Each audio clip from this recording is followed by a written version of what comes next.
Hello everyone, स्वागत है आप सभी का आज के इस सेशन में और मैं हूं आपका नेट वाला भैया।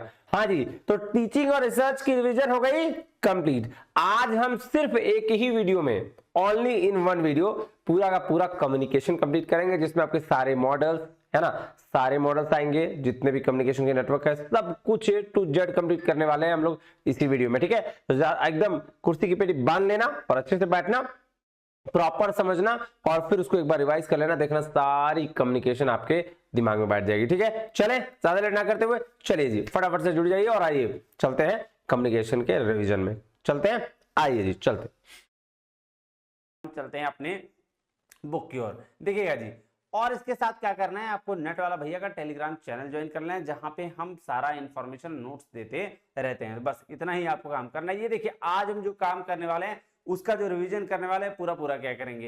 इंट्रोडक्शन क्या होगा आपका, कम्युनिकेशन कैसे है, types of communication, effective communication, उसके barriers, classroom communication, traditional models of communication, mass media society, और एडिशनल टॉपिक अगर कुछ है तो उसमें भी हम कवर करने वाले हैं। तो ज्यादा लेट ना करते हुए चलते कहां, चलते हैं भैया आपके रिवीजन की ओर। आइए चलिए शुरू करते हैं और उससे मिलेगी हमको क्या, सक्सेस। आइए तो सबसे पहले शुरू करते हैं क्या, introduction and meaning of communication. देखिए, बात अगर हम कम्युनिकेशन की करें, किसको कहते हैं कम्युनिकेशन, सोचिएगा जरा। सर सिंपल सी तो बात है कि हमारे दिमाग से ना बहुत सारे निकलते हैं थॉट्स, आइडियाज निकलते हैं, बहुत सारे विचार निकलते हैं। तो उन विचारों को शेयर करना किसके साथ, सामने वाले के साथ। और जब वो विचार सामने वाले को समझ में आ जाए, वो थॉट्स, वो शेयर, वो आइडियाज जब सामने वाले को समझ में आ जाए, तब हम कहते हैं कि कम्युनिकेशन क्या हो गया, हमारा कंप्लीट हो गया। यही है कम्युनिकेशन का क्या मतलब हुआ, कि जब मेरे विचार जो मैं कहना चाह रहा हूं, जो शेयर करना चाह रहा हूं, और वो सामने वाले तक पहुंच जाए उसी तरीके से जैसा मैं कहना चाह रहा हूं, तो भैया हम कहते हैं कि हमारा जो कम्युनिकेशन है वो कंप्लीट हो गया। इज इट क्लियर और नॉट? जी बिल्कुल। तो इसीलिए कहा गया क्या, अब सर कम्युनिकेशन आई कहां से है, आइए देखिए। कह रहा था वर्ड कम्युनिकेशन कहां से आया है, किससे, कम्युनिकेशन, कम्युनिकेयर और कम्युनिज। क्या बोल रहा है, the origin of the word कम्युनिकेयर कहां से है, कम्युनिकेयर या कम्युनिज, जिसका मतलब होता है इंपार्ट करना, पार्टिसिपेट करना, शेयर करना या कॉमन बनना। ठीक है, तो ये आपका क्या मतलब हो गया, कम्युनिकेशन का मतलब यही हो गया। कह रहा है कि हम लोग 70% से ज्यादा टाइम जो है वो अपनी स्पेंडिंग जो करते हैं वो मैसेज को टाइप और सेंड करने में करते हैं, मतलब कम्युनिकेट करते हैं हम 70% से ज्यादा समय कम्युनिकेट करने में लगाते हैं। तो ये बात बिल्कुल सही है। देखो, आप देखो क्या बोला, communication can be broadly defined exchange of ideas, मतलब मेरे को कुछ समझ में आया, मैंने किसी और शेयर किया, उसको वो चीज समझ में आ गया, कंप्लीट हो गया कम्युनिकेशन। यही सब कह रहा है। तो क्या कह रहा है, in short communication is the process of passing ideas, views, fact, information and understanding one person to another, एक पर्सन से दूसरे पर्सन के बीच में आइडियाज को पास करना, व्यूज देना, फैक्ट्स, इंफॉर्मेशन को शेयर करना, और उसको वो बात समझ में आ जाना। ये बात ध्यान समझिएगा, दैट इज कॉल्ड क्या, सर कम्युनिकेशन, इसको बोलते हैं कम्युनिकेशन। आइए देखिए क्या बोल रहा है कि ये देखिए, this process is necessary for the making subordinates understand with what the management aspects from them. तो ये बोल रहा है, देखिए क्योंकि बिजनेस कम्युनिकेशन है तो मैनेजमेंट की बात आएगी कि भैया मैनेजमेंट और सबऑर्डिनेट एक दूसरे की बात को समझ पा रहे हैं या नहीं पा रहे हैं। तो इसीलिए ये कह रहा है कि ये प्रोसेस इसलिए नेसेसरी है कि भैया मैनेजमेंट समझ पाए कि क्या एक्सपेक्ट करते हैं एम्प्लॉय मैनेजमेंट से, इसीलिए इसको बिजनेस कम्युनिकेशन से कोरिलेट किया गया है। कह रहा है कम्युनिकेशन कभी भी बिना दो पार्टीज के अलावा पॉसिबल नहीं हो सकती, है ना। आप कहेंगे सर आप तो सिंगल है, आप कैसे बोल रहे हैं, आप तो खुद ही बोल रहे हैं। तो भैया हम बोल रहे हैं, आप सुन भी तो रहे हो, आप सुन रहे हो तो रिप्लाई भी तो करोगे कमेंट्स के through, that is a part of दो पार्टी हो गए ना। जी सर। हालांकि इस टाइप के कम्युनिकेशन को क्या कहते हैं हम लोग आगे पढ़ेंगे, टेंशन लेने की जरूरत नहीं है। चलिए उसके बाद क्या कुछ डेफिनेशंस दिए गए, किथ रेविस, John Adair, William new Charles का। मैं एक डेफिनेशन पढ़ता हूं, उसके बाद फिर आप शुरू करेंगे। चलिए मैं किथ रेविस का ही डेफिनेशन पढ़ता हूं। कह रहा है communication is a process of passing information and understanding from one person to another, एक पर्सन से दूसरे पर्सन के बीच में कम्युनिकेशन क्या हुआ कि भैया पास करना, दैट्स इट। चलिए उसके बाद आगे बढ़ते हैं। अब देखिए कम्युनिकेशन का प्रोसेस से सवाल पूछा जाता है। बेसिकली कैसा सवाल होता है, सवाल होता है कि भैया इसको कर देगा ऊपर नीचे और बोलेगा कि भैया इसको सही तरीके से सजा के बताओ कि कम्युनिकेशन का प्रोसेस क्या है ना जी। तो अब क्या करना है, हाँ तो अब क्या करना है कि इसको देखना है। सबसे पहले क्या होता है, सेंडर। सेंडर कौन होता है भैया, सेंडर जो मैसेज भेजने वाला, नहीं भेजने वाला सबसे पहले सेंडर, सेंड है ना। तो उसके बाद मैसेज, भैया मैसेज जो आपको जिस थॉट्स को आपको शेयर करना पड़ता है वो मैसेज। इनकोड मतलब सर इनकोडिंग बोलते हैं जब उस थॉट को हम शेयर कर रहे होते हैं, किस तरीके से टाइप करके, है ना, मैसेज भेजना टाइप कर रहे हैं, तो दैट इज इनकोडिंग। ये बोलना है, इसको जो हम शेयर कर रहे हैं क्या होता है सर, इनकोडिंग। फिर चैनल कहा जाता है किस मीडियम के थ्रू आप कर रहे हैं, दैट इज कॉल्ड मीडियम। उसके बाद वही चीज रिसीव करता है, डिकोड होता है, और फिर आपको क्या मिल जाता है, फीडबैक मिल जाता है। तो ये क्या है, एक प्रोसेस है कम्युनिकेशन का कि भैया हम कैसे कैसे कर रहे हैं। जैसे मैं आप तक बात पहुंचाना चाह रहा हूं, ठीक है, मैं सेंडर, मैं बात बोल रहा हूं, आप तक मैसेज पहुंच रहा है, आप देख लोगे, दैट इज कॉल्ड मैसेज। फिर इनकोडिंग, और किसके थ्रू सर, यूट्यूब के थ्रू। फिर यूट्यूब के थ्रू क्या मिलेगा, आप रिसीव करोगे तो रिसीवर, फिर उसके बाद वो क्या होगा, डिकोड होकर आप तक पहुंचेगा, दैट इज डिकोडिंग, और लास्ट में आप क्या करोगे, कमेंट्स के थ्रू मुझे फीडबैक दे दोगे, दैट्स इट। ये हो गया क्या, कम्युनिकेशन प्रोसेस। अब देखो, ठीक है, इसको टेंशन लेने की जरूरत नहीं, सेम चीज वही है, वो टोटल का टोटल। अब आ जाइए, बात करते हैं characteristics of communication, very very important, क्योंकि इससे सवाल बेसिकली पूछे जाते हैं। क्या है कैरेक्टरिस्टिक्स ऑफ कम्युनिकेशन? सर देखिए, कैरेक्टरिस्टिक्स क्या होता है ना, उसके काम है ना, विशेषताएं कम्युनिकेशन की, क्या क्या विशेषताएं हैं। तो अगर हम बात करें कि कम्युनिकेशन के बारे में, तो क्या कह रहा है, कम्युनिकेशन इज कंटिन्यूअस। बिल्कुल सही बात है, क्योंकि ये स्टैटिक तो नहीं है, अब एक जगह बैठा हुआ रहा है भाई, कहीं भी किसी भी सिचुएशन में कभी भी किसी भी तरीके से बोलना पड़ेगा, लिखना पड़ेगा, उठना पड़ेगा, बैठना पड़ेगा। अलग अलग तरीके से हम क्या करते हैं, कम्युनिकेशन को रिप्रेजेंट करते हैं, कभी जेस्चर्स के थ्रू, कभी पोस्चर्स के थ्रू, कभी हम ऐसे भी कर देते तो कम्युनिकेट हो जाता है ना, ये सीधा वाला, ऑल द बेस्ट, उल्टा वाला नहीं, ठीक है। बाकी इसी तरह से तो कम्युनिकेशन क्या कंटीन्यूअस प्रोसेस है, स्टैटिक नहीं है, डायनेमिक प्रोसेस है ना जी। उसके बाद कह रहा है कम्युनिकेशन इज ऑल परवेसिव। देखो, ऑल परवेसिव यहां कहने का मतलब हुआ कि हर लेवल पे है, middle level, lower level, upper level, sub level पे है। ये किसमें, मैनेजमेंट के लिए बात कर रहा है, बिजनेस कम्युनिकेशन की बात कर रहा है कि वो हर लेवल पे होता है। अपने वर्कर्स लोग भी बात करते हैं, मैनेजर्स लोग भी बात करते हैं, और अपर वाले लोग जो है वो भी अपने में बात करते हैं, या ऊपर नीचे बात करते हैं। इसीलिए बोलता है कम्युनिकेशन इज ऑल क्या है, परवेसिव, हर लेवल पे। देखो, lower level produce provide information to the middle level, lower level से इंफॉर्मेशन मिडिल लेवल तक जाता है, और मिडिल लेवल फिर प्रोवाइड किसको करते हैं, मैनेजमेंट को करते हैं, सबसे अपर लेवल को, नहीं जी। और उसके बाद जो है वहां उस बेसिस पर डिसीजन होता है, फिर रिटर्न किसके पास आता है, फिर रिटर्न इन्हीं लोगों के पास आता है, लोअर लेवल के पास। कह रहा है effective communication is a two way process, 110%। जब भी इफेक्टिव कम्युनिकेशन की बात होगी तो दोनों प्रोसेस की बात होगी, कि ऐसा नहीं कि मैं बोले जा रहा हूं और सामने वाला समझ नहीं रहा है। सामने वाले की तरफ से जब तक फीडबैक ना आ जाए, मतलब यस नो ना कर दे, तब तक ये नहीं माना जाता है कि भैया कम्युनिकेशन इफेक्टिव हुआ। और इसके लिए कोल एंड चान का मॉडल है, हम लोग आगे पढ़ेंगे, बिल्कुल डेफिनेट पढ़ेंगे, है ना। चलिए, उसके बाद अगर हम बात करें तो होता है communication is always with the context and relationship aspect. ये बात बिल्कुल सही है कि कम्युनिकेशन जब भी हम कोई बात कर रहे होंगे तो वो किसी ना किसी संदर्भ में बात कर रहे होंगे। ऐसा नहीं एवं कुछ भी कभी भी किसी भी तरीके से बोल दी, ऐसा नहीं होता है। कम्युनिकेशन हमेशा, जैसे अभी मैं आपको पढ़ा रहा हूं, किस पर्पस से सर, नेट पास करना, जीआरएफ करना, इस पर्पस से। रिलेशनशिप एक्सपेक्ट, टीचर स्टूडेंट का रिलेशनशिप है कि नहीं है जी। तो हर जो कम्युनिकेशन होता है वो एक रिलेशनशिप के एस्पेक्ट भी होता है और कॉन्टेक्स्ट भी होता है। देखिए क्या कह रहा है, कह रहा both in terms of what you से, जो आप कहते हैं, हाउ यू से, कैसे कहते हैं, the matter, same message can be communicated authoritatively और politely. For example while asking a glass of water. देखिए जी, ये सिंपल बोल रहा है कि भैया एक मैसेज को ना कई तरीके से कहा जा सकता है, कि आप कैसे कहते हैं ये आप पे डिपेंड करता है। एक ही मैसेज को थोड़ा ऑर्डर देके भी, दम से भी कहा जा सकता है, और उसको थोड़ा सा पोलाइटली भी कहा जाता है। जैसे अगर हम किसी को एक ग्लास मांगते हैं पानी का, कि भैया एक ग्लास लो, तो हम कह सकते हैं please bring a glass of water for me, मेरे लिए एक बार ग्लास पानी लेके आइए, ठीक है। दूसरा, give me a glass of water, जोर लगाना, give me a glass of water. फिर उसी कहते हैं can I have a glass of water, क्या मुझे एक ग्लास पानी मिल सकती है, तो इसको प्यार है। Could you please give me a glass of water, क्या आप मुझे दे पाएंगे या दे सकेंगे। तो ये हर मैसेज, सब पानी मांग रहा है ग्लास, लेकिन सबके कहने का तरीका अलग है। सो वही कह रहा है, रिलेशनशिप एस्पेक्ट भी ध्यान देना होता है, और क्या किस कॉन्टेक्स्ट में कहा जा रहा है ये भी ध्यान देना होता है। कॉन्टेक्स्ट का मतलब होता है संदर्भ, ठीक है। अभी तो कॉन्टेक्स्ट ऑफ कम्युनिकेशन हम लोग पूरा का पूरा पढ़ेंगे, तो टेंशन लेने वाली भी कोई बात नहीं है। आइए, कह रहा है communication exchange are based on symmetry and complementary. अब देखिए, कम्युनिकेशन जो है ना एक्सचेंज होता है सिमेट्री लेवल पे भी और कॉम्प्लीमेंट्री लेवल पे। क्या मतलब हुआ?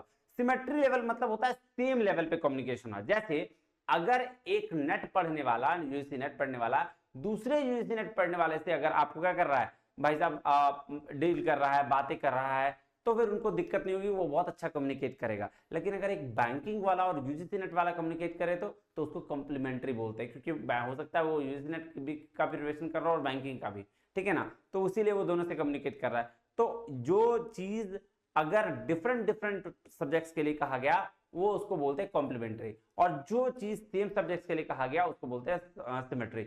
जैसे अगर दो मैथमेटिक्स के प्रिपरेशन करते हुए बच्चे हैं तो वो दोनों बेटर कम्युनिकेशन कर पाएंगे, दोनों अच्छी की बॉन्डिंग होगी। लेकिन एक बच्चा जो मैथ्स प्रिपरेशन कर रहा है और उसमें तेज है, और दूसरा जो बच्चा इंग्लिश में क्या है तेज है, तो दोनों के भी कम्युनिकेशन अच्छी होगी। कैसे? क्योंकि इंग्लिश वाला मैथ को अच्छा समझा देगा, मैथ वाला इंग्लिश को अच्छा समझा देगा, सॉरी मैथ वाला इंग्लिश मैथ जिसका कमजोर है उसको अच्छे से समझा देगा, और जो इंग्लिश वाला तेज है वो इंग्लिश जिसका कमजोर है उसको अच्छे से समझा देगा। तो कॉम्प्लीमेंट्री तरीके से भी कम्युनिकेशन होती है और सिमेट्री तरीके से भी होती है, दोनों इंपैक्टफुल है। बात समझ में आई? जी सर। सिमेट्री मतलब सेम लेवल और कॉम्प्लीमेंट्री मतलब डिफरेंट लेवल। चलो क्या कह रहा है? कॉमन लैंग्वेज होनी चाहिए, ये बात बिल्कुल सही है। अरे भाई साहब अगर आप कम्युनिकेट कर रहे हो, मुझे आती है हिंदी, आपको आती है बांग्ला, किसी को आती है उर्दू, तो भाई साहब कैसे कम्युनिकेशन होगी? ऑडियंस सेम, कम्युनिकेशन भी सेम, तो लैंग्वेज भी सेम होना चाहिए, नहीं तो फिर आप अच्छे तरीके से आप क्या बोलते हैं कनेक्ट नहीं कर पाओगे ऑडियंस के साथ। इज इट क्लियर और नॉट?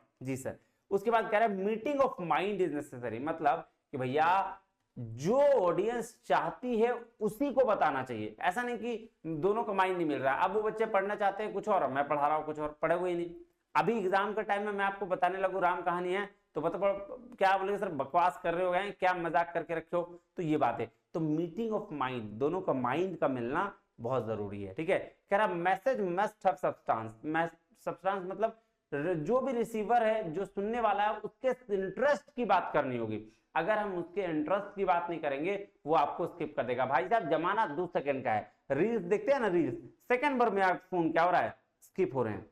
तो भाई साहब कहां से आपके 2-2 घंटे के लेक्चर देखेंगे? तो अगर आप उसके कॉन्टेक्स्ट की बात करोगे, आप उसके सब्सटेंस की बात करोगे तो वो आपको देखेंगे, नहीं तो फिर इग्नोर करेंगे। चलिए जैसे फॉर एग्जांपल कहता है कि अगर क्रिकेट फैन है तो ही आप क्रिकेट की बात उसके साथ कर सकते हो, अदरवाइज उसके साथ क्रिकेट की बात नहीं करना चाहिए, नहीं तो फिर छोड़ देना चाहिए। जो जिस चीज का फैन है उसके साथ बात करोगे मजा आएगा। जैसे अगर आप एजुकेशन के हैं तो आप एजुकेशन की बात आपको पढ़ने में मजा आएगा, लेकिन नालायक जो नहीं है उसको कोई मजा नहीं आएगा। बात समझ रहे हो जी? तो communication can be also conducted through gestures, ये बात बिल्कुल सही है। जेस्चर्स और पोस्चर्स में फर्क क्या? पोस्चर एक जैसा है, बैठ गया। जेस्चर्स होता है हैंड मूवमेंट करना, कभी पढ़ाना, कभी पेन के थ्रू बताना, कभी आई रोटेट करना, तो उसको जेस्चर्स बोला जाता है। और पोस्चर्स होता है कि एक जगह स्टेबल बैठ गए आप या एक जगह खड़े हो गए, जैसे ये मेरा पोस्चर है, ठीक है। जेस्चर क्या होगा? सर जेस्चर हाथ हिला के बता रहा हूँ, लिख के बता रहा हूँ, ये सारा जेस्चर्स है। तो जेस्चर्स के थ्रू भी होना चाहिए। कम्युनिकेशन इज डिफरेंट टाइप्स, बिल्कुल बात सही है। ऐसा नहीं कि कम्युनिकेशन सिर्फ एक ही तरह का होता है, भैया आप बोल रहे हैं नहीं। कम्युनिकेशन वर्बल भी होता है, नॉन वर्बल भी होता है, फॉर्मल भी होता है, इनफॉर्मल भी होता है। टाइप्स ऑफ कम्युनिकेशन का तो डिटेल में सेकंड चैप्टर तो टाइप्स ऑफ कम्युनिकेशन ही है, तो टेंशन लेने वाली कोई बात नहीं है। चलिए उसके बाद कह रहा है communication has always a context, ये देख लिए कम्युनिकेशन का हमेशा क्या है, कोई ना कोई संदर्भ है। कह रहा है communication always takes place within a context, किसी ना संदर्भ में कम्युनिकेशन करा जाएगा। अकॉर्डिंग टू बिटसन without context words or action do not carry any meaning at all. तो बोल रहा है कि बिना कॉन्टेक्स्ट का, बिना संदर्भ का बात किया हुआ कोई मीनिंग नहीं बच पाता है, कोई मतलब नहीं बच पाता है। ऐसे ही बकबक किए जा रहा है सब कुछ, जो देखते हो अपने ग्रुप में भी बहुत सारे लोग होंगे जो ऐसे ही बकबक किए जा रहे होंगे। अब जो ऐसे बकबक किए जा रहे होंगे ना, उसको लोग वैल्यू नहीं देते हैं, बोलते हैं अरे क्या ये बकवास किए जा रहा है ना। तो ऐसी वाली बात हो जाती है, इसको बोलते हैं कम्युनिकेशन ऑलवेज ए कॉन्टेक्स्ट, है ना।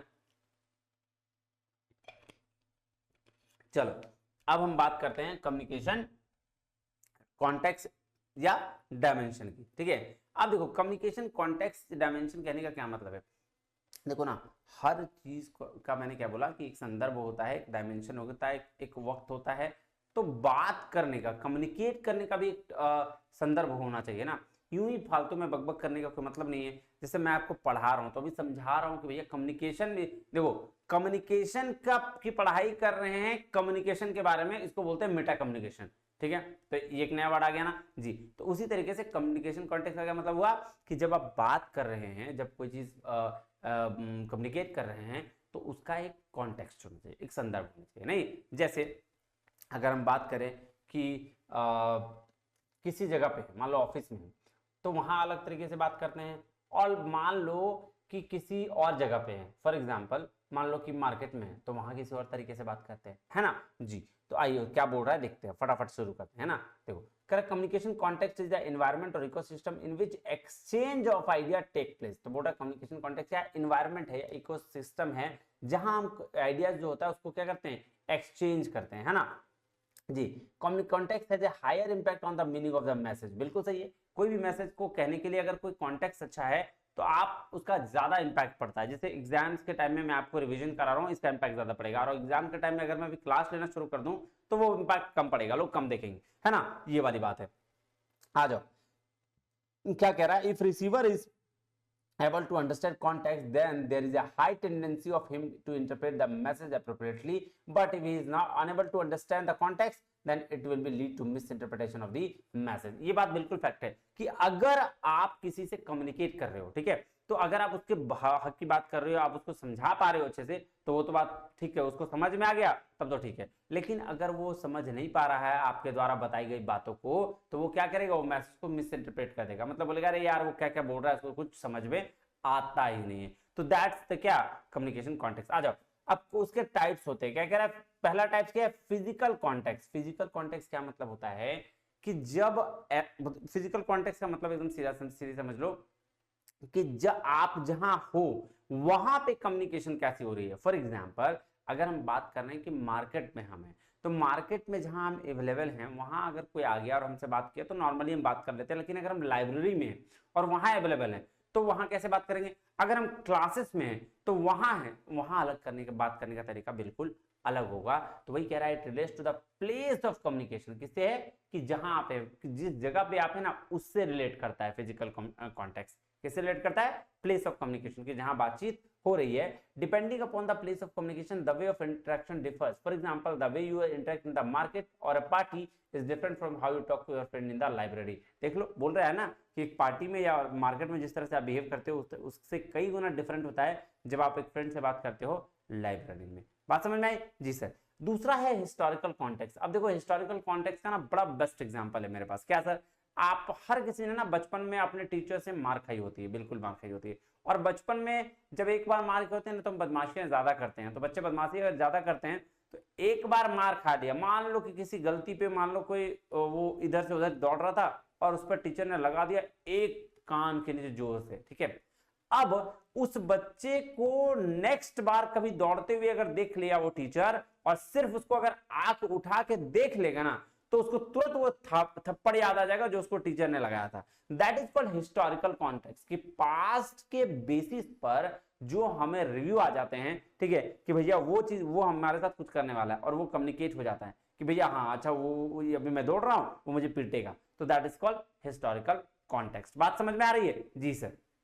चलिए, उसके बाद अगर हम कहें सोशल कॉन्टेक्स्ट, देखो सोशल कॉन्टेक्स्ट होता है ना कि जब हम बात करते हैं कि सोचो फॉर एग्जांपल जब एक फादर ऑफिस भी जा रहा होता है, जी सर, ऑफिस में बॉस है वो, ठीक है, बिल्कुल, तो बॉस का एम्प्लॉइज के साथ का जो बिहेवियर होगा वही इंसान है ना, और वही इंसान जब घर में आएगा अपनी बेटी के साथ बात करेगा तो वो बच्चा बन जाता है।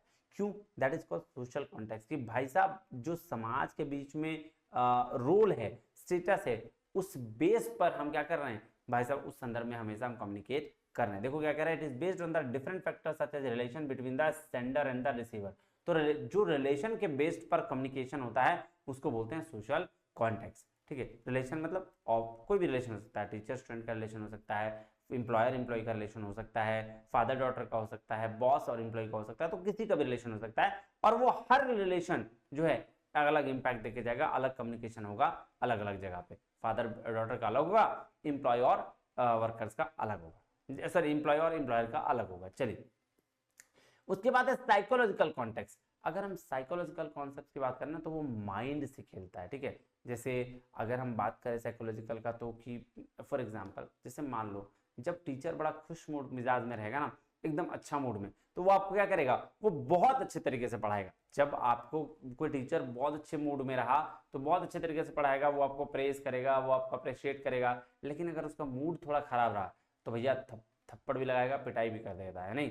टीचर वही है, इंसान वही है, लेकिन उसके मूड की वजह से साइकोलॉजिकल इफेक्ट है, हाँ जी, माइंड डिस्टर्ब की वजह से या मूड इफेक्ट की वजह से क्या हो रहा है सर, उसमें चेंजेस आ रहे हैं, that is called psychological context. ठीक है, टेम्पोरल कॉन्टेक्स्ट होता है टाइम फैक्टर को लेकर। टाइम फैक्टर मतलब कि आप किसी एक पर्टिकुलर टाइम में ही किसी तरह का भी कम्युनिकेशन कर सकते हैं। आप ऐसा कभी नहीं कर सकते हैं कि रात के 10 बजे के बाद ऑफिस में फोन लगाइए बोले सर ये काम नहीं हो रहा है, नहीं कर सकते हैं। ऑफिशियल टाइमिंग और नॉर्मली 10 से 6 होता है।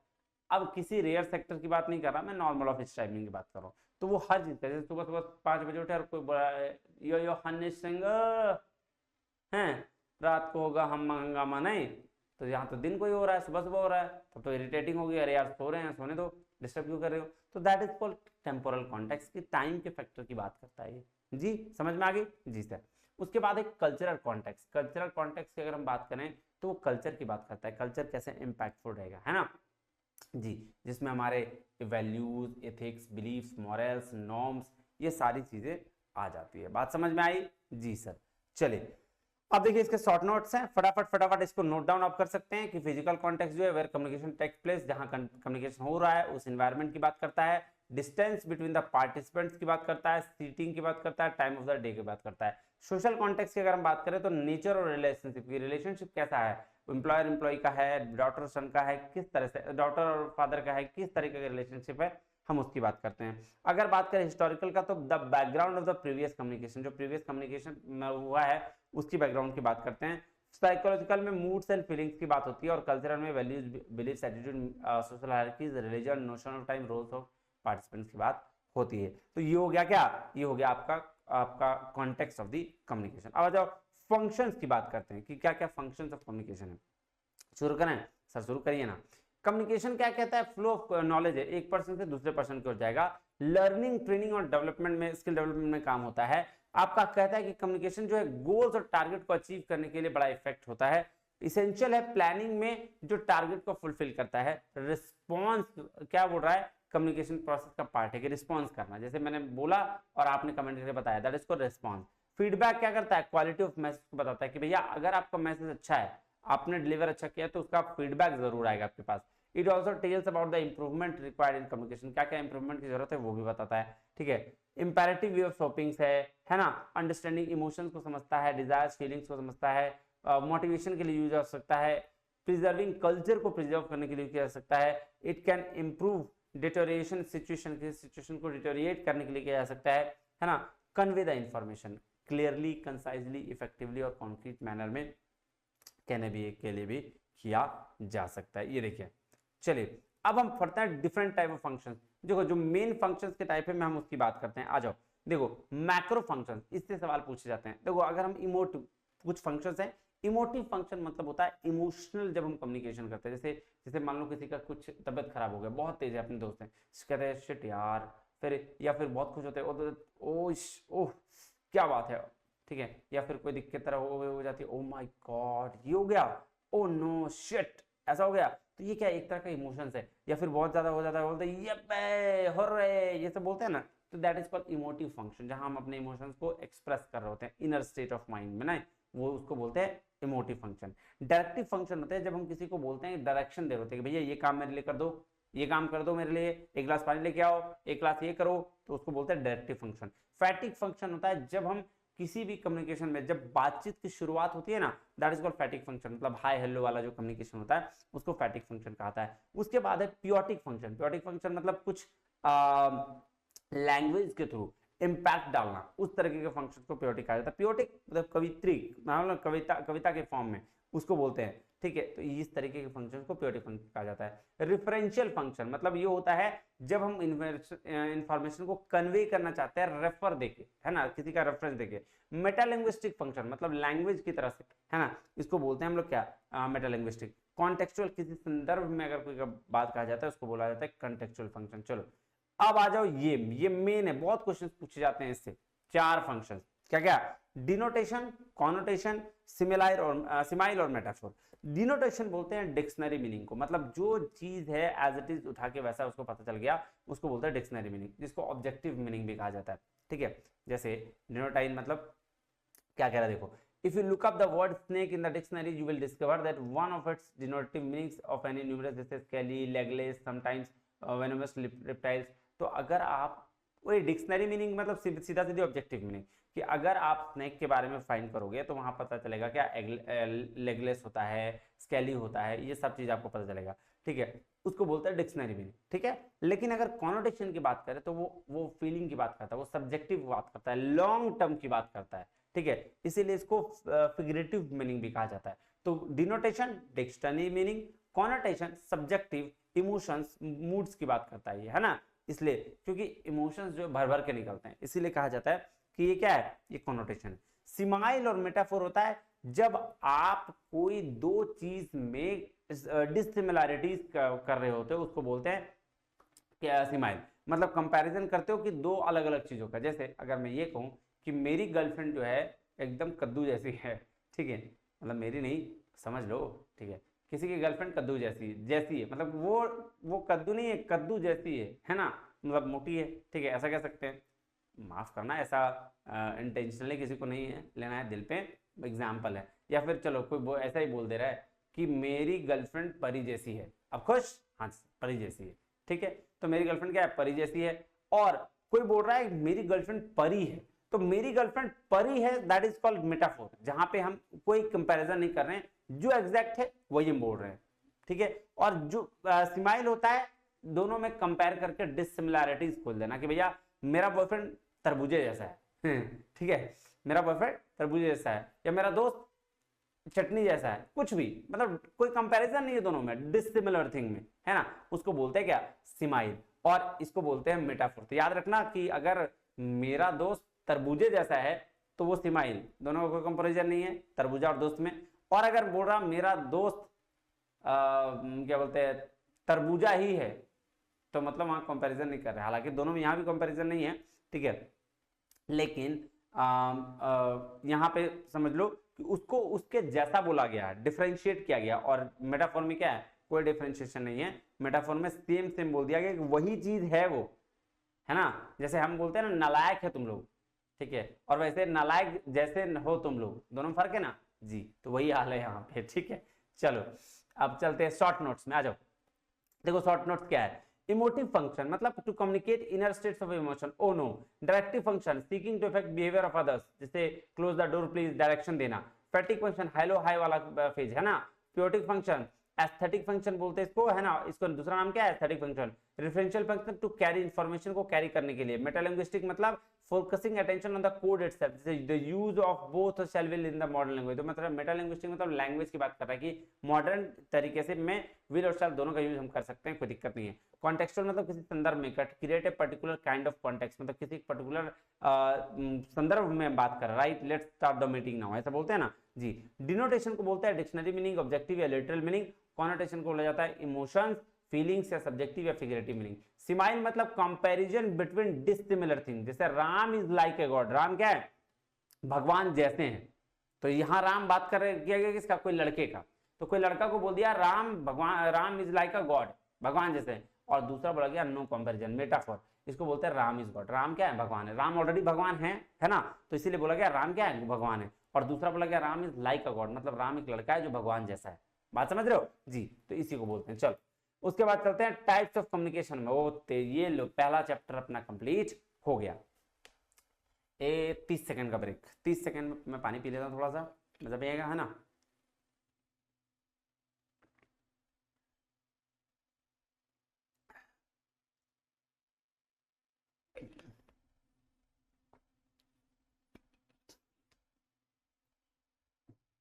चलो उसके बाद अब चलते हैं टाइप्स ऑफ कम्युनिकेशन में। बात समझ में आ रही है जी सर, चलिए टाइप्स ऑफ कम्युनिकेशन में देखिए, रिलेशनशिप के बेस्ड पर अलग अलग तरीके से, रिलेशनशिप के बेस्ड पर, based on direction, structure, on the channel, हम लोग एक एक बार फटाफट डिस्कस करेंगे, फिर थोड़ा थोड़ा पढ़ते के निकलेंगे। हम यह मैं शुरू में ही डिस्कस कर दे रहा हूं, ठीक है।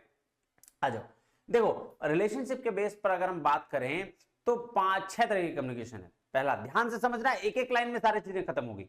इंट्रापर्सनल, जब हम खुद से बातचीत करते हैं। इंट्रापर्सनल क्या होता है, जब हम खुद से बातचीत करते हैं, जैसे हम लोग बोलते हैं ना ओ गॉड, ओ शिट, अरे ये काम, अपने अपने में बड़बड़ाना, दैट्स कॉल्ड क्या, इंट्रापर्सनल।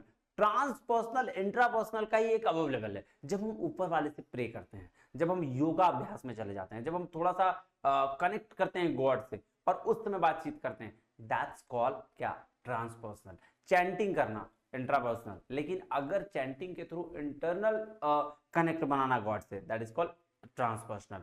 फिर आ जाइए इंटरपर्सनल में। इंटरपर्सनल वो कम्युनिकेशन होता है जहां इंटर वर्ड दिखा, मतलब दो लोगों के बीच का कम्युनिकेशन का बात कर रहा है वो, दैट इज डियाडिक कम्युनिकेशन। तो इंटरपर्सनल मतलब दो लोगों के बीच की कम्युनिकेशन की बात कर रहा है। ग्रुप कम्युनिकेशन की जहां भी बात होगी वहां कम्युनिकेशन 3 से 15 लोगों के बीच की या 20 लोगों के बीच की बात होगी, ठीक है। जैसे फॉर एग्जांपल एक क्लास में 20 लोग हैं और टीचर पढ़ा रहा है, that is called group communication. क्या है, ग्रुप कम्युनिकेशन। लेकिन अगर बात करें पब्लिक कम्युनिकेशन की, तो पब्लिक कम्युनिकेशन वो कम्युनिकेशन होगा जहां पे एक या एक से ज्यादा लोग बहुत सारे लोगों को रिप्रेजेंट कर रहे हैं। जैसे नेता जो है भाषण देते हैं तो वहां पे स्टेज में बहुत सारे लोग बैठे होते हैं, जी सर, और वो उसको बोलेंगे क्या, पब्लिक कम्युनिकेशन। मास कम्युनिकेशन क्या होगा, मास कम्युनिकेशन वो कम्युनिकेशन होगा जो मन की बात मोदी जी करते हैं, मतलब एक आदमी पूरे होल इंडिया के में आपका पहुंचा रहा है क्या, information, that is called mass communication, इसलिए नाम इसका दिया गया मास, ठीक है। चलो ये हो गया।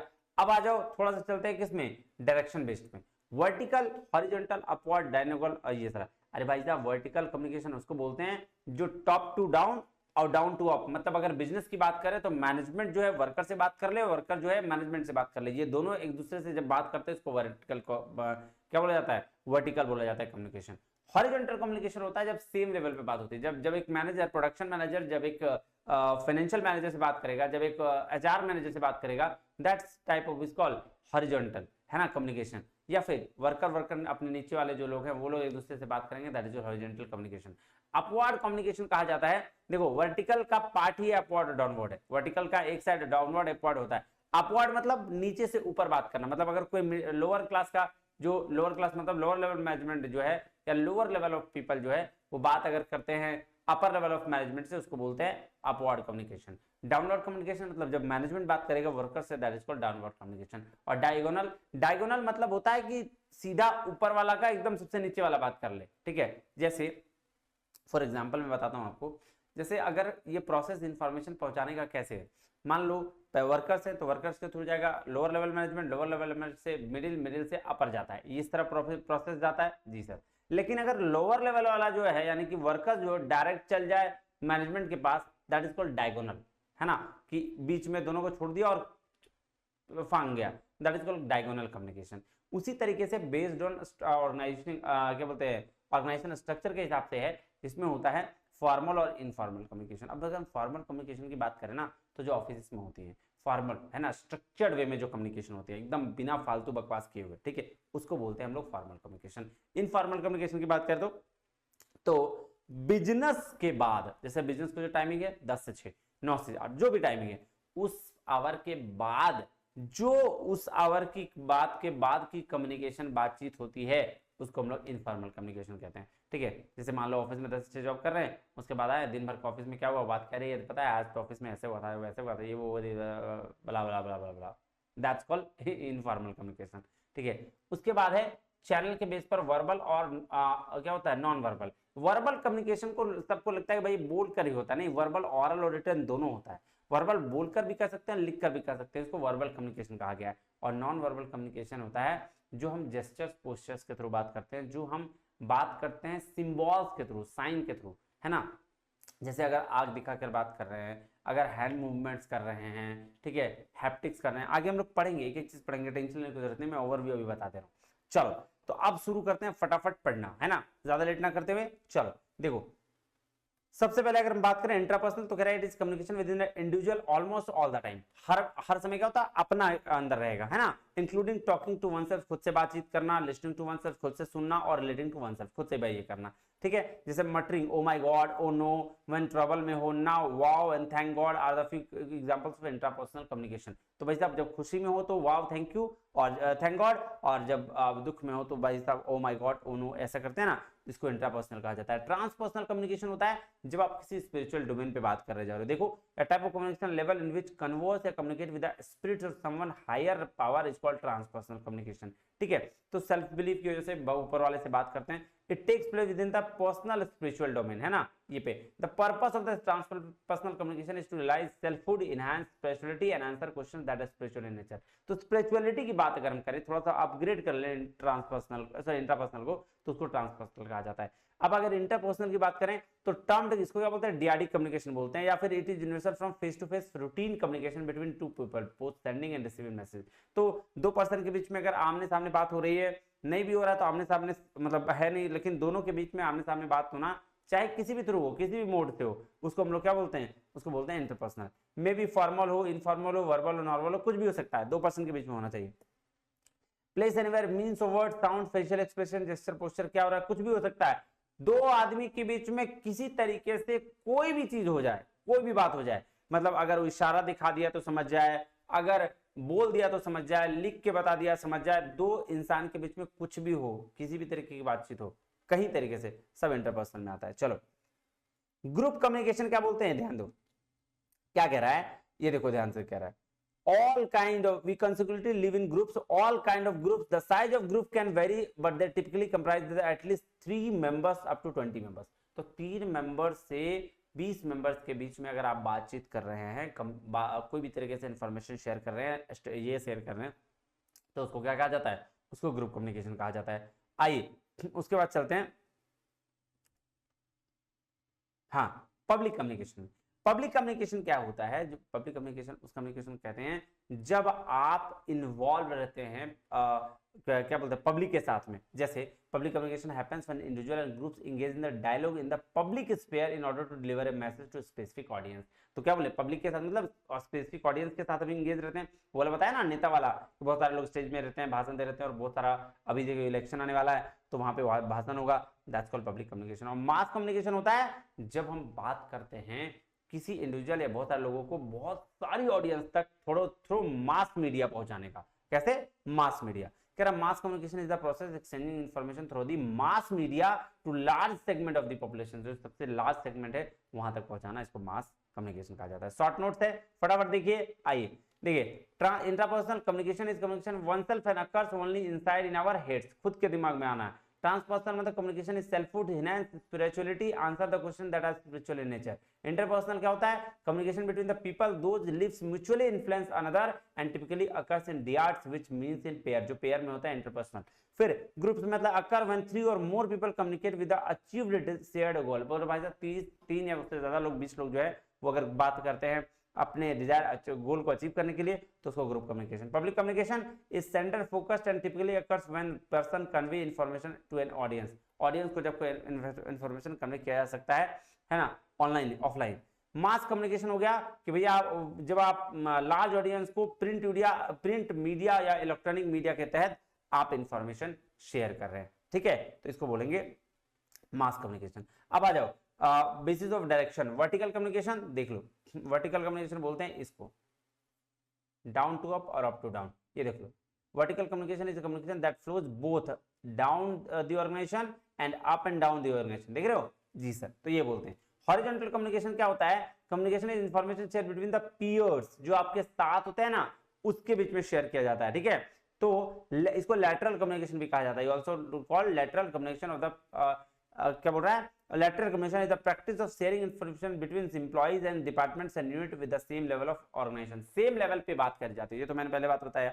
उसके बाद है अपवर्ड कम्युनिकेशन। अपवर्ड मतलब ऊपर की ओर, नीचे से ऊपर, लोअर लेवल एम्प्लॉय से to the upper level employ. देख लो, लोअर लेवल एम्प्लॉय से अपर लेवल एम्प्लॉय तक बातचीत। उसके बाद है डाउनवर्ड, यहाँ जस्ट अपोजिट है कि communication from manager to down chain of command, मतलब नीचे मैनेजर से नीचे तक इंफॉर्मेशन आप फॉरवर्ड करना, that is called downward communication.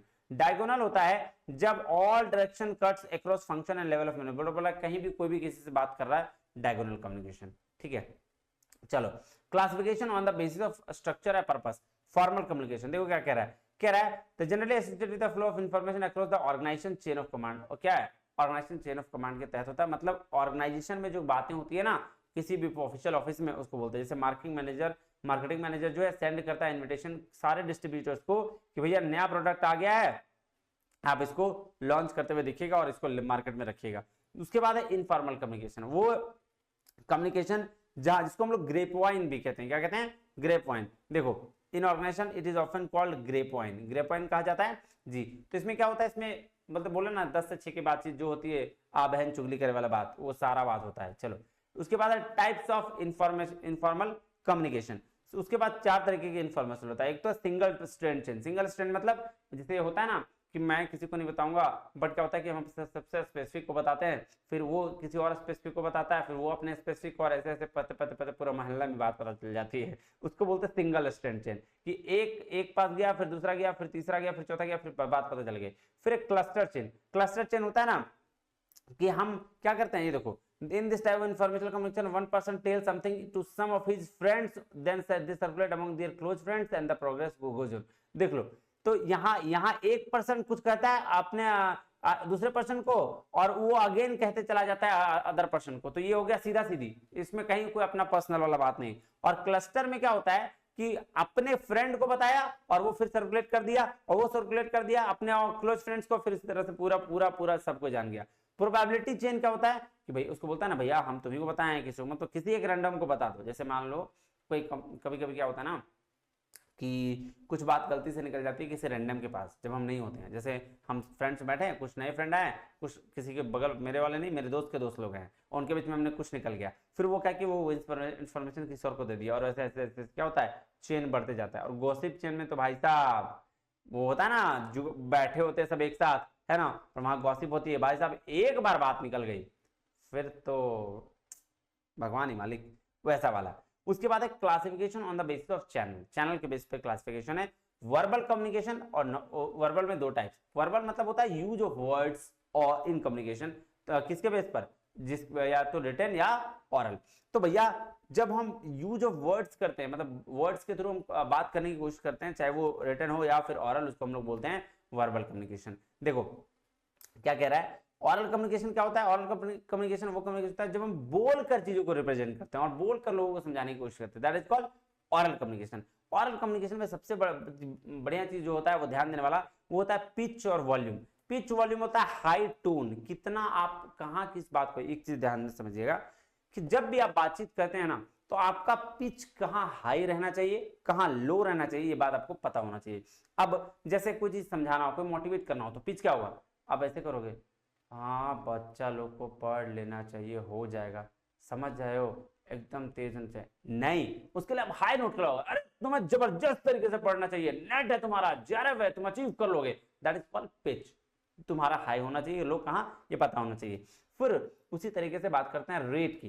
Rate मतलब होता है किस स्पीड से डिलीवर किया जा रहा है। मतलब अगर कोई भी चीज मैं आपको समझा रहा हूं तो बहुत ज्यादा स्पीड नहीं होना चाहिए, बहुत कम भी नहीं होना चाहिए, इतना होना चाहिए ताकि बात आपको समझ में आए, दैट इज कॉल्ड स्पीड, है ना। बहुत स्लो होगा तो फिर आप नालायक बढ़ा दोगे हैं फिर ऐसे। उसके बाद है clarity in speaking and articulation. देखो जो भी बोल रहे हो, चाहे जैसा भी बोल रहे हो, अगर आप बिल्कुल सही तरीके से बोल रहे हो, है ना, आर्टिकुलेशन के साथ बोल रहे हो, मतलब ऑर्नामेंट्स के साथ, तो वो ज्यादा क्लैरिटी देती है ना। नहीं तो अगर आप क्लैरिटी नहीं है आपके स्पीकिंग में, तो वो लोग बात आपकी सुनेंगे नहीं, ठीक है। इसलिए पिच, वॉल्यूम, रेट जो है, और ये सारा चीज बहुत ज्यादा कंपोनेंट्स माना जाता है किसका, पैरा लैंग्वेज का। किसका कंपोनेंट्स माना जाता है, पैरा लैंग्वेज का। चलो कह रहा लिमिटेशंस ऑफ ओरल कम्युनिकेशन क्या होता है। देखो कुछ लिमिटेशंस भी होते हैं, बिल्कुल सही, कि भाई बोलते हैं ना हम लोग, लिखा हुआ क्या बोलते हैं, बोला हुआ चीज कुछ याद नहीं रहता, ठीक है, जो बोल दिया एक बार बोल दिया, दोबारा उस चीज को नहीं बोल सकते, लेकिन लिखा हुआ रहता तो इजी होता। भाई कह रहा words spoken disappear into the air, therefore words are temporary. तो वर्ड जो बोल दिया सो खत्म, वो हवा में चल गया, फिर वो टेम्पररी है। कह रहा words are not permanent, permanent नहीं है, जिस तरह से रिटन कम्युनिकेशन है। Words are heard is often forgotten, भूल जाते हैं जो हम बोलते हैं। सो non-verbal communication that supports oral communication may not be understood by the people from other culture। ये बात बिल्कुल सही है, जो अदर कल्चर के हैं वो कैसे समझेंगे। दूसरा है रिटन कम्युनिकेशन। रिटन कम्युनिकेशन मतलब साइन, सिंबल्स, ठीक है, इसके थ्रू, पिक्चर, ग्राफ के थ्रू आप अगर बता रहे हैं तो उसको बोलते हैं क्या, रिटन कम्युनिकेशन। ये देखें रिटन कम्युनिकेशन में letters, proposal, telegram, fax, postcard, सारी चीजों के थ्रू आप क्या करते हैं, ईमेल, इंटरनेट, वेबसाइट, सबके थ्रू आप कम्युनिकेशन कर लेते हैं। चलिए अब आते हैं नॉन वर्बल कम्युनिकेशन में। नॉन वर्बल कम्युनिकेशन बहुत इंपॉर्टेंट है, किसके हिसाब से सर, एग्जाम के पॉइंट ऑफ व्यू से। नॉन वर्बल कम्युनिकेशन मतलब हम ना बोलकर ना लिखकर बताते हैं, हम सिंबल्स के थ्रू रिप्रेजेंट करने की कोशिश करते हैं कि हम क्या कहना चाहते हैं। कोट के थ्रू, बोलता है ना, there is a famous quote, एक फेमस कोटेशन है, action speak louder than words.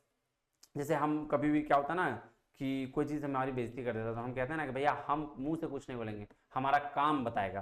कहते हैं ना, नॉर्मल भाषा में कहते हैं कि भैया हम कुछ नहीं बोलेंगे, हमारा काम बताएगा। वही चीज़ यहाँ पे भी है कि आपको क्या करना है, एक्शन से रिप्लाई करना है, ना कि सॉरी, हाँ एक्शन से रिप्लाई करना है, ना कि वर्ड्स से। सो पहला क्या बोल रहा है, non verbal communication has the following 3 elements. क्या क्या 3 एलिमेंट है? अपीयरेंस, अपीयरेंस मतलब होता है कि आप कैसे पहन रहे हैं, मतलब सारा आप आपकी सराउंडिंग कैसी है, आपका क्लोथिंग कैसा है, आपका हेयर स्टाइल कैसा है, आपका हेयर हिटनेस कैसा है, आप कैसा हिट करते हैं बात को, वो सारा चीज कंसीडर किया जा रहा है। ठीक है, और किस एम्बियंस में आप हैं, ये सारा चीज में कंसीडर किया जाता है। It includes room lighting, decoration, furnishing, सारी चीजें। उसके बाद बॉडी लैंग्वेज की बात आती है कि फेशियल एक्सप्रेशन कैसा है। अब आप हमेशा ऐसे तो नहीं कर रहे हैं, आप हमेशा ऐसे तो नहीं कर रहे हैं, स्माइलिंग फेस के साथ आप पढ़ा रहे हैं कि नहीं, ये इंपॉर्टेंट रखता है। उसके बाद साउंड, साउंड से includes voice, tone, volume, speech rate, ये सारा चीज। ठीक है, चलो अगर हम बात करें कि नॉन वर्बल कम्युनिकेशन को डिवाइड किया गया 2 कैटेगरीज में, स्टैटिक फीचर्स और इसको नॉन वर्बल कम्युनिकेशन का डिस्टेंस कहते हैं, sorry static features for non verbal communication distance के लिए, और डायनेमिक फीचर्स 2 फीचर्स है। तो भैया स्टैटिक फीचर में ओरिएंटेशन, पोस्चर और फिजिकल कांटेक्ट की बात होती है, और डायनेमिक फीचर में फेशियल एक्सप्रेशन, जेस्चर्स और लुकिंग की बात होती है। ये बात में आपको समझ आनी चाहिए, बेसिक चीज है, कुछ है नहीं। अब जो चीज आ रही है ना, वेरी वेरी इंपॉर्टेंट है, ये बात बहुत एग्जाम में पूछा जाता है। नॉन वर्बल कम्युनिकेशन को कैटेगराइज कितने टाइप्स में किया गया है, तो types of non verbal communication, आइए उसकी शुरुआत करते हैं। 1 मिनट,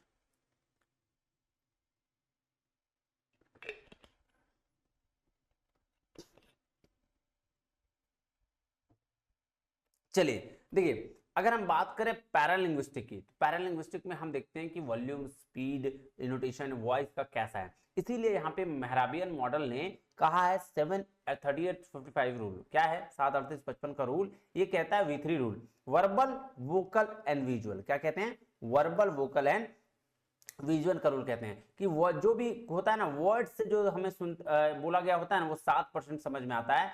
टोन जो वॉइस से सुनते हैं, ठीक है, जो हम बात ध्यान समझिएगा, लिखा हुआ होता है वो 7% समझते हैं, जो सुनते हैं वो 38%, और जो बॉडी लैंग्वेज के थ्रू बताया जाता है वो 55% कम्युनिकेशन का समझ में आ जाता है। ठीक है, ये बात कह रहा है कौन? पैरालिंग्विस्टिक में। और किसने कहा? मेहराबियन ने। काइनेसिक्स होता है बॉडी मूवमेंट्स की, भैया आपका जो बॉडी मूवमेंट है वो कैसे हो। काइनेसिक्स मतलब बॉडी मूवमेंट्स, जैसे फेशियल एक्सप्रेशन होता है, बॉडी लैंग्वेज होता है, उसको बोलते हैं। देखिए क्या बोल रहा है, non verbal behaviour related to body movement, either any part of the body और the body as a whole. तो ये सारा की बात करता है। हैप्टिक्स होता है रिएक्शन टू टच, कि जब आप किसी को टच करते हैं तो वो टच बता देता है कि आप किस तरीके का टच उसके साथ कर रहे हैं। जैसे किसी आप फ्रेंड को हक कर रहे हैं, अपने दोस्त को, है ना, किसी मम्मी को हक कर रहे हैं, किसी मम्मी नहीं, अपनी मम्मी को हक कर रहे हैं, किसी रिश्तेदार को हक कर रहे हैं, तो वो अलग होता है। किसी ऑफिशियल लोग से हैंडशेक कर रहे हैं, उसका रिएक्शन अलग होता है। तो हैप्टिक्स बोलते हैं जब रिएक्शन टू टच, कि आपने टच किया तो उसका रिएक्शन क्या होता है। कभी आप अपने फ्रेंड को बर्थडे के दिन में बहुत हैप्पी बर्थडे विश करते हैं लात घुसू से, तो उसका रिएक्शन अलग होता है। ठीक है, इसको प्रोजेमिक्स बोलते हैं डिस्टेंस और स्पेस की स्टडी को। डिस्टेंस और वो स्पेस, मतलब वो स्पेस नहीं चंद्रमा वगैरह वाला नहीं, स्पेस मतलब ये स्पेस, कि मेरे से यहाँ कितना स्पेस है। तो जब हम कम्युनिकेट करते हैं तो उसके लिए डिस्टेंस, स्पेस, 4 स्पेस तरह से बनाया गया। ये देखिए क्या है, पहला को बोला गया इंटीमेट स्पेस। इंटीमेट स्पेस होता है जब हम बहुत क्लोज होते हैं, अपनी जो फैमिली है अराउंड है, गर्लफ्रेंड है, दोस्त है, यार हैं, वो सारे लोगों के। पर्सनल स्पेस कहा जाता है उससे थोड़ा सा डिफरेंट, 1.5 फीट से 4 फीट के बीच में होता है, पर्सनल स्पेस कहा जाता है। सोशल स्पेस होता है 4 से 12 फीट, और पब्लिक स्पेस होता है 12 से प्लस वाला फीट में। अब इसको ध्यान से समझिएगा, ये देखिए इंटीमेट क्या बोला कि 1.5 फीट फ्रॉम आवर बॉडी, हमारे बॉडी से 1.5 फीट तक दूर में रहते हैं और कम्युनिकेट करते हैं। जिसको क्या बोल रहा है, which is reserve for the only closest friend, family, romantic and intimate partners, ये सारा के लिए। पर्सनल स्पेस होता है किसके लिए? Personal space intimate zone of the space start at the physical body and exceed our 4 feet, मतलब 1.5 feet से 4 फीट तक होते हैं। ये रिजर्व होता है जो फ्रेंड्स के लिए, क्लोज एक्वेंटेंस के लिए, सिग्निफिकेंट अदर्स के लिए। उसकी तरह से जो सोशल स्पेस होता है वो 4 से 12 फीट तक होता है, जो हमारे बॉस होते हैं ना, कलीग्स वगैरह, तो उसके लिए। और जो अननोन होते हैं पब्लिक स्पेस के लिए 12 फीट या उससे ज्यादा का स्पेस दिया जाता है। उसके बाद एक क्रोनोमिक्स। क्रोनोमिक्स बोलते हैं टाइम की स्टडी को। क्या बोलते हैं? टाइम की स्टडी को, कि टाइम का स्टडी कैसे किया जाता है जब हम कम्युनिकेट कर रहे होते हैं। तो ऑक्यूलिक्स बोलते हैं the study of eye behaviour, कि आई का यूज कैसे करना है, the use of eye in communication, that is called ऑक्यूलिक्स।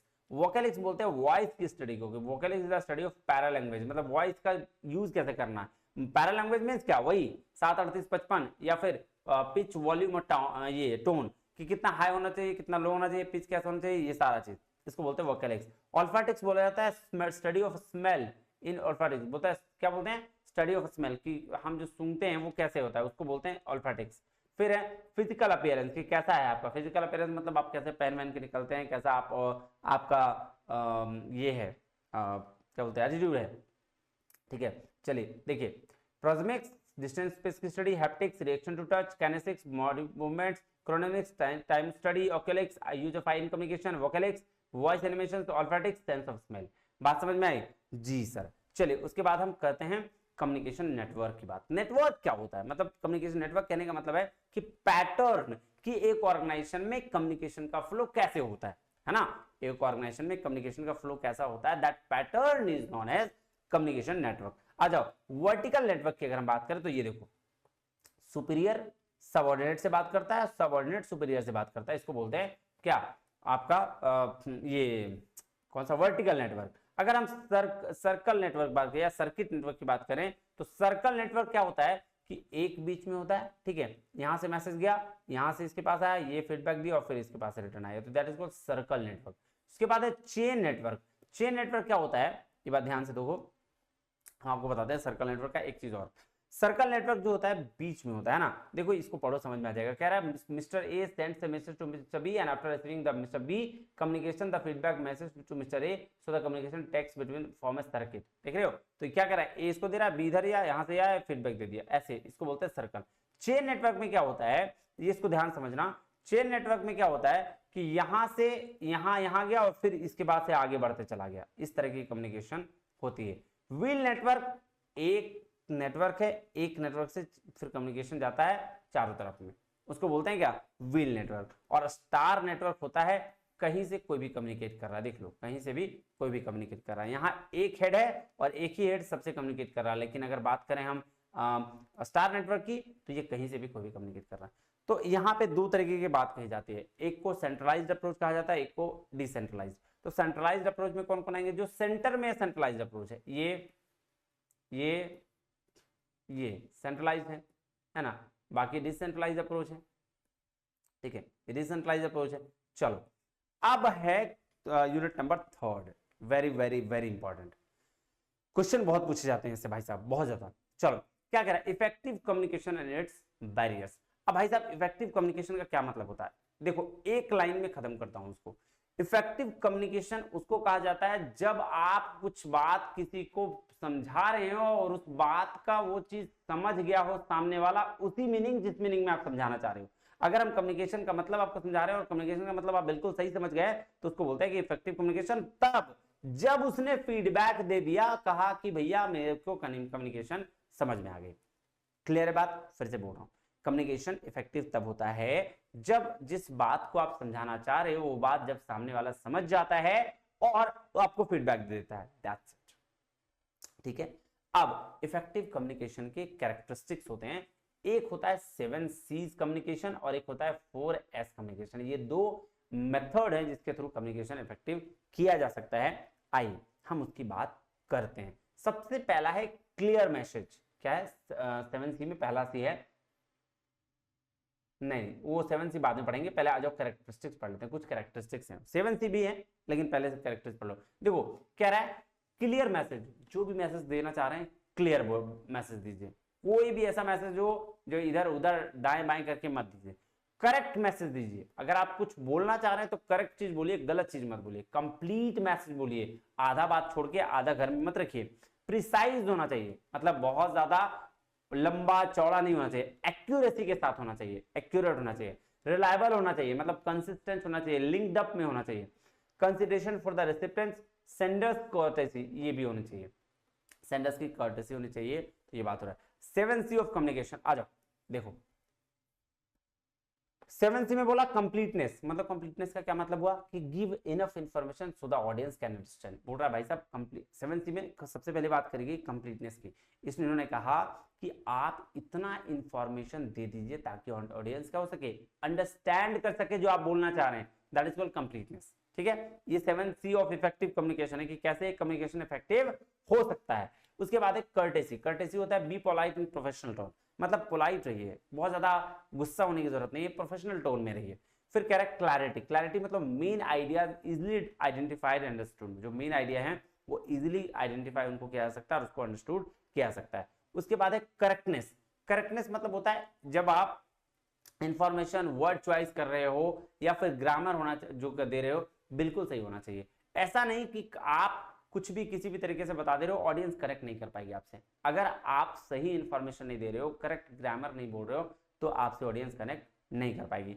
फिर एक कोहेरेंट या कंसिस्टेंसी, मतलब जो भी आप बता रहे हो, जो भी एक्सप्लेन कर रहे हो, वो कंसिस्टेंट होना चाहिए, मतलब लिंक्ड अप होना चाहिए, एक दूसरे से लिंकेज होना चाहिए, तभी आपको वो चीजें समझ में आएगी। हर कम्युनिकेशन की बात कर रहा हूं मैं, सिर्फ ये इसकी बात नहीं कर रहा।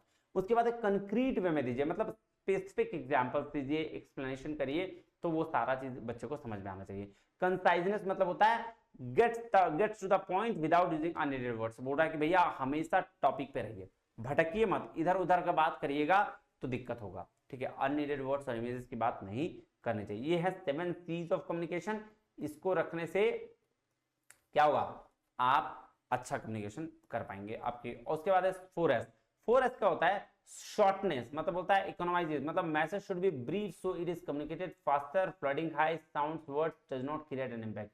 बोल रहा है सबसे पहले क्या बोला, शॉर्टनेस होना चाहिए मैसेज में। कोई मैसेज अगर आप शॉर्टनेस क्या करता है, इकोनॉमाइज करेगा, ठीक है। अगर आपका मैसेज इतना अच्छा है कि बहुत शॉर्ट में सारा इंफॉर्मेशन समझा दे रहा, तो भैया काहे के लिए हम दिमाग लगाएंगे, क्या दिमाग लगाएंगे क्या, नहीं। उसके बाद है सिंप्लिसिटी, सिंप्लिसिटी की अगर हम बात करें तो वो इंप्रेस करता है। जितना आप सिंपल रहिएगा, जितना क्लैरिटी रखिएगा अपनी थिंकिंग में, रिवील्स करिएगा, उतना आपका कम्युनिकेशन क्या होगा, इजी होगा। स्ट्रेंथ क्या होता है, कन्विंसेस, जो आपकी स्ट्रेंथ होगी वो बोल रहा है एस, जो तीसरा एस है वो स्ट्रेंथ, कन्विंस करता है। कहता है कि is the sender believe in the message, अगर सेंडर आपकी बात को समझ जाता है, बिलीव कर लेता है, तो वो कन्विंस भी हो जाता है। बात समझ में, जैसे अगर मैं कुछ समझा रहा हूं और अगर आप समझ जा रहे हो तो वो क्या होगा, फिर वो कन्विंस हो जाएगा। फिर है सिंसियरिटी, सिंसियरिटी अपील करता है, बोल रहा है if the sender is genuine it will be expressed in the way he communicate. बोल रहा है अगर सेंडर जेन्युइन होगा तो उसकी बात भी बहुत जेन्युइन होगी और वो समझ में आ जाएगा। तो ये है भाई साहब क्या आपका 7C और 4S ऑफ कम्युनिकेशन। चलिए 30 सेकंड का ब्रेक।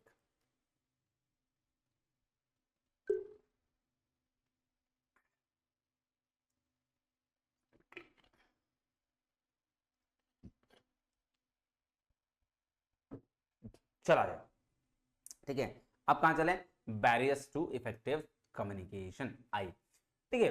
बैरियर्स का मतलब क्या हुआ, इफेक्टिव कम्युनिकेशन में बैरियर मतलब बाधा, बैरियर्स मतलब बाधा, प्रॉब्लम क्रिएट हो गया। दो लोग बात कर रहे थे उस बीच में, जैसे मतलब मैं बात कर रहा हूं, आपसे बात कर रहा हूं, अभी लाइट कट जाए, खत्म। लाइव क्लास चल रही हो, लाइट कट जाए, बैरियर्स। दो लोग बात कर रहे हो, बीच में कोई हॉर्न देख कर रहा है, पॉ, दैट इज कॉल्ड क्या, बैरियर्स। तो बैरियर मतलब बाधा, की दो लोग जब बात कर रहे हो, अपने प्रोसेस अपना शेयर कर रहे हो कोई भी चीज, उस समय आने वाली प्रॉब्लम्स को बैरियर कहा गया है, ठीक है जी सर। अब बिजनेस में अलग अलग तरीके की बैरियर्स हो सकती है ना, बिजनेस में क्या हो सकती है, अलग अलग तरीके की बैरियर्स हो सकती है। देखिए सबसे पहला जो बैरियर्स आया वो है टेक्निकल बैरियर्स। अब देखो टेक्निकल बैरियर्स कहने का क्या मतलब है कि जैसे मान लो किसी भी ऑफिस में कंप्यूटर्स होते हैं, हार्डवेयर होते हैं, सॉफ्टवेयर होते हैं, कुछ खराब हो गया, कम्युनिकेट नहीं कर पाए। अब फॉर एग्जांपल मेरे पास ये माइक अभी बैटरी डाउन हो जाए, माइक ऑफ, खत्म बात, कम्युनिकेशन टूट जाएगा, ठीक है, सिंपल है। उसके बाद अगर बात करो difference in the version of hardware, मान लो हार्डवेयर या सॉफ्टवेयर अपडेटेड वर्जन आ गया, तो अभी ये जब मैं करता हूँ ना, तो जब यहाँ लिखता हूँ ना, तो ये हिलने लगता है, कभी कभी अपडेट लेने लगता है अचानक से, तो उसमें प्रॉब्लम आ जाती है। सम अनइंटेंशनल थिंग्स, जैसे नॉइज आ जाए बीच में, ठीक है, उसको भी टेक्निकल बोलेंगे, है ना। तो ये सारी चीज कह रहा है। फिजिकल बैरियर्स क्या होगा, अब देखो ध्यान समझो, टेक्निकल में तो टेक्निकलिटी आ गई, फिजिकल बैरियर वो बैरियर होता है जब सेंडर और रिसीवर्स को फिजिकली हार्म करता है। फिजिकली हार्म कैसे करता है, जैसे आपने कार पर जब देख रहे हो ट्रैफिक पर, अगर गलती से कभी कभी ऐसा तो करना नहीं चाहिए, लेकिन बहुत लोग करते हैं, वो देखा होगा आपने, कार पर फोन से बात कर रहे हैं, ठीक है, उधर से पीछे वाला मार, अगर इंडिकेशन थोड़ा ग्रीन लाइट जला के उधर से पपौं पपौं, तो भाई साहब क्या होता है, उसकी फिजिकली मतलब वो हार्म होता है ना। इस तरह की चीजों को बोलते हैं। अब जैसे क्लास में कोई पढ़ाई हो रही है, बात से बच्चा जा रहा है, वो चिल्लाते हुए जा रहा है, फिजिकली हार्म हो रहा है, तो that is called barriers, physical barriers, है ना। आओ देखो क्या बोल रहा है, ध्यान समझना इसको। कह रहा है physical barriers such as location of the sender and receiver's environment around them and their voice, noise of the environment, classroom layout, outdated equipment, distance between the sender and receivers, time etc. देख लो वही बात है ना कि जहां location होगा sender और receivers का, उस जगह पर उसको इंपैक्ट पड़ रहा होगा, that is called physical barrier, physically harm कर रहा होगा सेंडर और रिसीवर्स दोनों को, ये बात याद रखना, ज्यादा दिमाग लगाने की जरूरत नहीं। जैसे फॉर एग्जांपल यहाँ एग्जांपल दिया हुआ है, कह रहा है if the location of the sender receiver is such that too noisy and too crowded then the message will not be transmitted effectively or miscommunication होगा। तो बोल रहा है अगर वही चीज अभी मैंने बताया ना, too crowded, too वही फोन वाला एग्जांपल कि बहुत ज्यादा ट्रैफिक है, लाइन में है, तो दो लोगों की कभी बातचीत नहीं हो पाएगी। देखो अभी दूसरा एग्जांपल मैंने दिया कि if in a school or classes the teachers and principals rooms are in a different block then the student will not able to communicate effectively with the teacher after class। ये भी बात बिल्कुल सही है कि एक एग्जांपल दिया कि मान लो कि टीचर का जो हम लोग का क्लास है, सेक्शन भी किसी और जगह पे है और उसका ब्लॉक जो है, हेड ब्लॉक जहाँ पे टीचर्स लोग बैठते हैं वो बहुत दूर है, तो वहां क्या हुआ, कम्युनिकेशन ब्लॉक हो जाएगा, that is called physical barriers. मतलब मैंने बोला ना कि कम्युनिकेशन ऐसा जो फिजिकली हार्म करे, दैट्स इट। चलो अब चलते हैं सेमेंटिक बैरियर्स। देखिएगा सेमेंटिक बैरियर्स की अगर हम बात करें तो वो होता है, इसको बोलते हैं लैंग्वेज का बैरियर्स, जो टेक्निकल लैंग्वेज होता है ना, जार्गन वर्ड्स यूज कर देते हैं उसको बोलते हैं। देखो semantic is related meaning of words in language, तो लैंग्वेज का जो बैरियर्स होता है, वर्ड्स का बैरियर होता है, उसको बोलते हैं it deals how the meaning of words constructed in the different language. तो कैसे किसी भी लैंग्वेज को अलग अलग तरीके से बोला गया है, जैसे चीप और चीप दोनों वर्ड एक जैसा है ना, सुनने में जैसा लग रहा है, तो ये प्रॉब्लम क्रिएट कर देगा। तो वो चीज कह रहा है कि it deals with how meanings of words are constructed, कि कैसा कंस्ट्रक्ट किया जाता है मीनिंग्स, उसको हम लोग क्या कहते हैं, सेमेंटिक बैरियर्स। ठीक है, आओ एग्जांपल देखते हैं। कह रहा है if the sender and receiver speak different language, अगर सेंडर मान लो मैं हूं, मैं अंग्रेजी में बके जा रहा हूं और सामने वाले को हिंदी आ रही है या बंगाली आ रही है, क्या फायदा होगा, कह रहा then they will not be able to understand the each other. बोल रहा है बिल्कुल भी अंडरस्टैंड नहीं होगा। बोल रहा है जो टीचर है केरला से, वो किसी पंजाब के कॉलेज में अगर उसका रिक्रूटमेंट हो गया ना, तो पंजाबी तो आती नहीं उसको, केरला वाला लैंग्वेज पंजाबी लोग को नहीं आती, तो ये कम्युनिकेशन नहीं होगा, यहाँ पे बैरियर ऑफ कम्युनिकेशन होगा, इसको सेमेंटिक बैरियर कहेंगे। ठीक है, अगर वो कहता है पुअर वोकैबुलरी है ना, वहां हर्डल हो जाएगा आपको कम्युनिकेशन में। मतलब आपको अगर लैंग्वेज आता नहीं है, थोड़ा बहुत आता है, बहुत ज्यादा नहीं आता है, तो अगर आपको वर्ड्स की प्रॉब्लम है तो फिर दिक्कत आ जाएगी सेमेंटिक बैरियर्स की। ठीक है, चलो ये सब है। ऑर्गेनाइजेशनल बैरियर, अब देखो ऑर्गेनाइजेशन में क्या बैरियर आएगी भाई, ऑर्गेनाइजेशन में रूल्स का बैरियर आएगा ना, सबऑर्डिनेट सुपीरियर्स के बीच में अगर सही तरह से इंटरेक्शन नहीं होगा, ट्रस्ट नहीं होगा, तो बैरियर वहां पे आ जाएगी। बात समझ रहे हो। तो ऑर्गेनाइजेशनल बैरियर में कह रहा था policies and rules organisations also have impact of flow of message employees. देखो पॉलिसी और जो रूल्स बनेगा ऑर्गेनाइजेशन का, वो भी इंपैक्ट कर देगा ऑर्गेनाइजेशनल बैरियर्स को। बात समझ में आ रही है जी सर। तो इसको बोलते हैं ऑर्गेनाइजेशन। ऑर्गेनाइजेशन से रिलेटेड ऐसा कम्युनिकेशन करने में जब हमको प्रॉब्लम आता है, मान लो बहुत सीनियर है, मैनेजमेंट है और एकदम लास्ट वर्कर है, दोनों के बात करने की पॉसिबिलिटी एकदम नहीं है, तो वहां पे ऑर्गेनाइजेशनल बैरियर्स हो रहा है। बात समझ में आ रही है जी। देखो hierarchical setup is too long, देखो है ना, वही चीज बात बोल रहा था, the message the pass through the number of levels, बहुत सारा नंबर ऑफ लेवल आता है, जैसे वर्कर्स से लोअर लेवल मैनेजमेंट, फिर अपर, मिडिल, फिर अपर, तब जाता है। तो जो बात लास्ट में बोला गया, मतलब जो बात रियली कहना था वो बात ना पहुंच के कुछ और पहुंच जाता है, इसको बोलते हैं ऑर्गेनाइजेशनल बैरियर कम्युनिकेशन में। साइकोलॉजिकल बैरियर होता है माइंड से रिलेटेड। ठीक है, माइंड से रिलेटेड बैरियर कहने का मतलब है कि जो opinion, attitude, emotions, interest, attention, participation की वजह से होता है। जैसे कह रहा है if anyone sender of the receivers और both do not trust each other, ये बात बिल्कुल सही है। ये माइंड का ही तो गेम है कि अगर किसी ऑर्गेनाइजेशन में मान लो या फिर किसी भी जगह पर एक दूसरे पे भरोसा नहीं है, और वहां पे जब एक दूसरे पर ट्रस्ट नहीं है ना, तो कोई भी काम जो होगा जब कम्युनिकेट करोगे तो लगेगा कि यार वो करेगा कि नहीं करेगा, किया होगा कि नहीं किया होगा। ठीक है ना, आप अपने दोस्तों में किया होगा आपने, एक बात ध्यान रखना कि जो बेस्ट फ्रेंड है वो तो खैर बात है, लेकिन जिससे उम्मीद एकदम नहीं रहती है, और अगर आप उसको कहते हो ना ये काम करने के लिए, तो आपको डर ही लगा रहता है कि भैया ये काम करेगा या नहीं करेगा। इसको बोलते हैं क्या, psychological barriers. Inattentive group person will not be able to reciprocally properly, तो ये बोल रहा है अटेंटिव जो नहीं रहेगा उसके साथ भी यही होगा। सोशल बैरियर्स होता है कि बात करते हैं one of the major barriers to social status और rank of the communicators of the audience. It is based on the skills and ability of the person, income, age, qualification, job position. हाँ, ये बात बिल्कुल सही है। समाज के वाला बैरियर्स तो अलग बैरियर है भैया। जो हाई क्लास के लोग होंगे, मतलब जो टिपिकल हाई बोलते हैं, खुद को बहुत ज्यादा पैसा कमाते हैं, और लो क्लास के लोग हैं, तो उनके में एक गैप आएगा, that is called social barriers. Qualification भी एक क्या है कि बेस पर भी हम सोशल बैरियर्स क्रिएट कर सकते हैं। कल्चरल बैरियर्स क्रिएट होता है जब आप कल्चर की वजह से हैंडल करते हैं कम्युनिकेशन को। क्या करते हैं? कल्चर की, अपने एनवायरनमेंट की वजह से, ठीक है। जैसे कह रहा है different interpretation of science and different cultures can create a confusion and misunderstanding of the ये चीज। अब देखो बहुत सारे जगह पर, ठीक है, गुड लक को हम लोग ऑल द बेस्ट ऐसे कहते हैं ना, लेकिन बहुत सारी जगह पर इसको गलत तरीके से ट्रीट कर लिया जाता है। तो ये क्या है? ये भाई साहब कल्चरल बैरियर्स ही है, ठीक है। The rights and the wrongs are vary from the culture to culture, communication is halted without conflict. ये बात बिल्कुल सही है कि कुछ जगह पर जो चीजें बिल्कुल सही होती है, वही चीज किसी और जगह पर आप चले जाओगे तो वहां दिक्कत हो जाती है। फिर है फिजियोलॉजिकल बैरियर। फिजियोलॉजिकल क्या होता है भैया? इसको बोलते हैं शॉर्ट टर्म मेमोरी लॉस। क्या बोलते हैं? शॉर्ट टर्म मेमोरी लॉस, है ना, कि कभी कभी चीजों को हम क्या करते हैं, कम्युनिकेट कर जाते हैं, भूल जाते हैं उसको। देखो क्या कह रहा है, physiologically is a branch of biology that deals with the normal functions that living organisms and their parts. In human beings, if the special senses are not working properly, then it can lead to the physiological barriers to communication. बोल रहा है जैसे कभी कभी क्या होता है ना, बहुत आदमी को देखिएगा कम सुनाई देता है, तो ये क्या है? फिजियोलॉजिकल बैरियर्स इसको बोला जाए। किसी किसी को आदमी को शॉर्ट टर्म मेमोरी लॉस होता है, कभी याद रहता है, कभी भूल जाता है, तो ये फिजियोलॉजिकल बैरियर्स में आता है, ठीक है। उसके बाद है परसेप्चुअल बैरियर्स। परसेप्चुअल बैरियर्स मतलब तो अवधारणा खुद ही बना लेना, उसके बारे में खुद ही अवधारणा बना लिया। तो फिर वहां पे क्या होगा कि भैया केरला वाले लोग खराब होते हैं, पंजाब वाले लोग ऐसे होते हैं, झारखंड वाले लोग बेकार होते हैं, तो इस तरह के मतलब बना लेना अवधारणा, दिस कॉल्ड परसेप्चुअल बैरियर्स।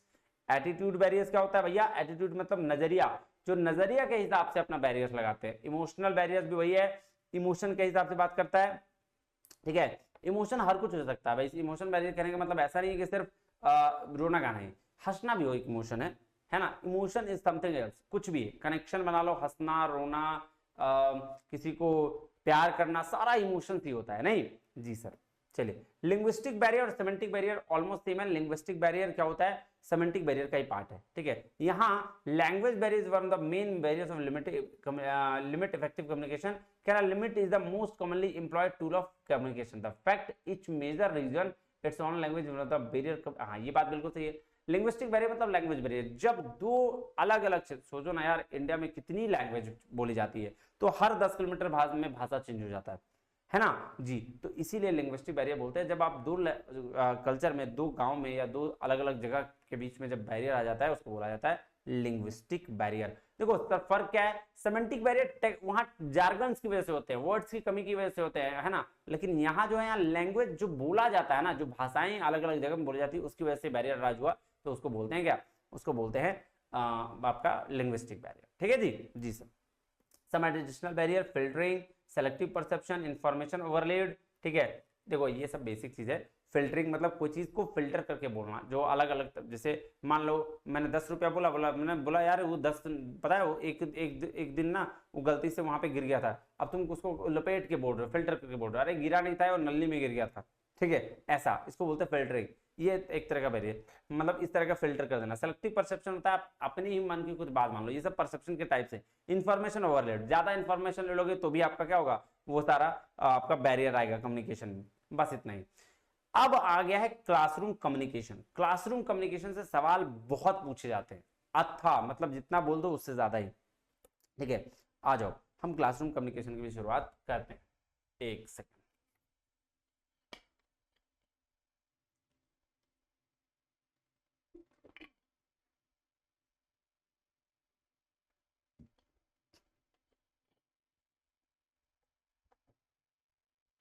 चलो आ जाओ।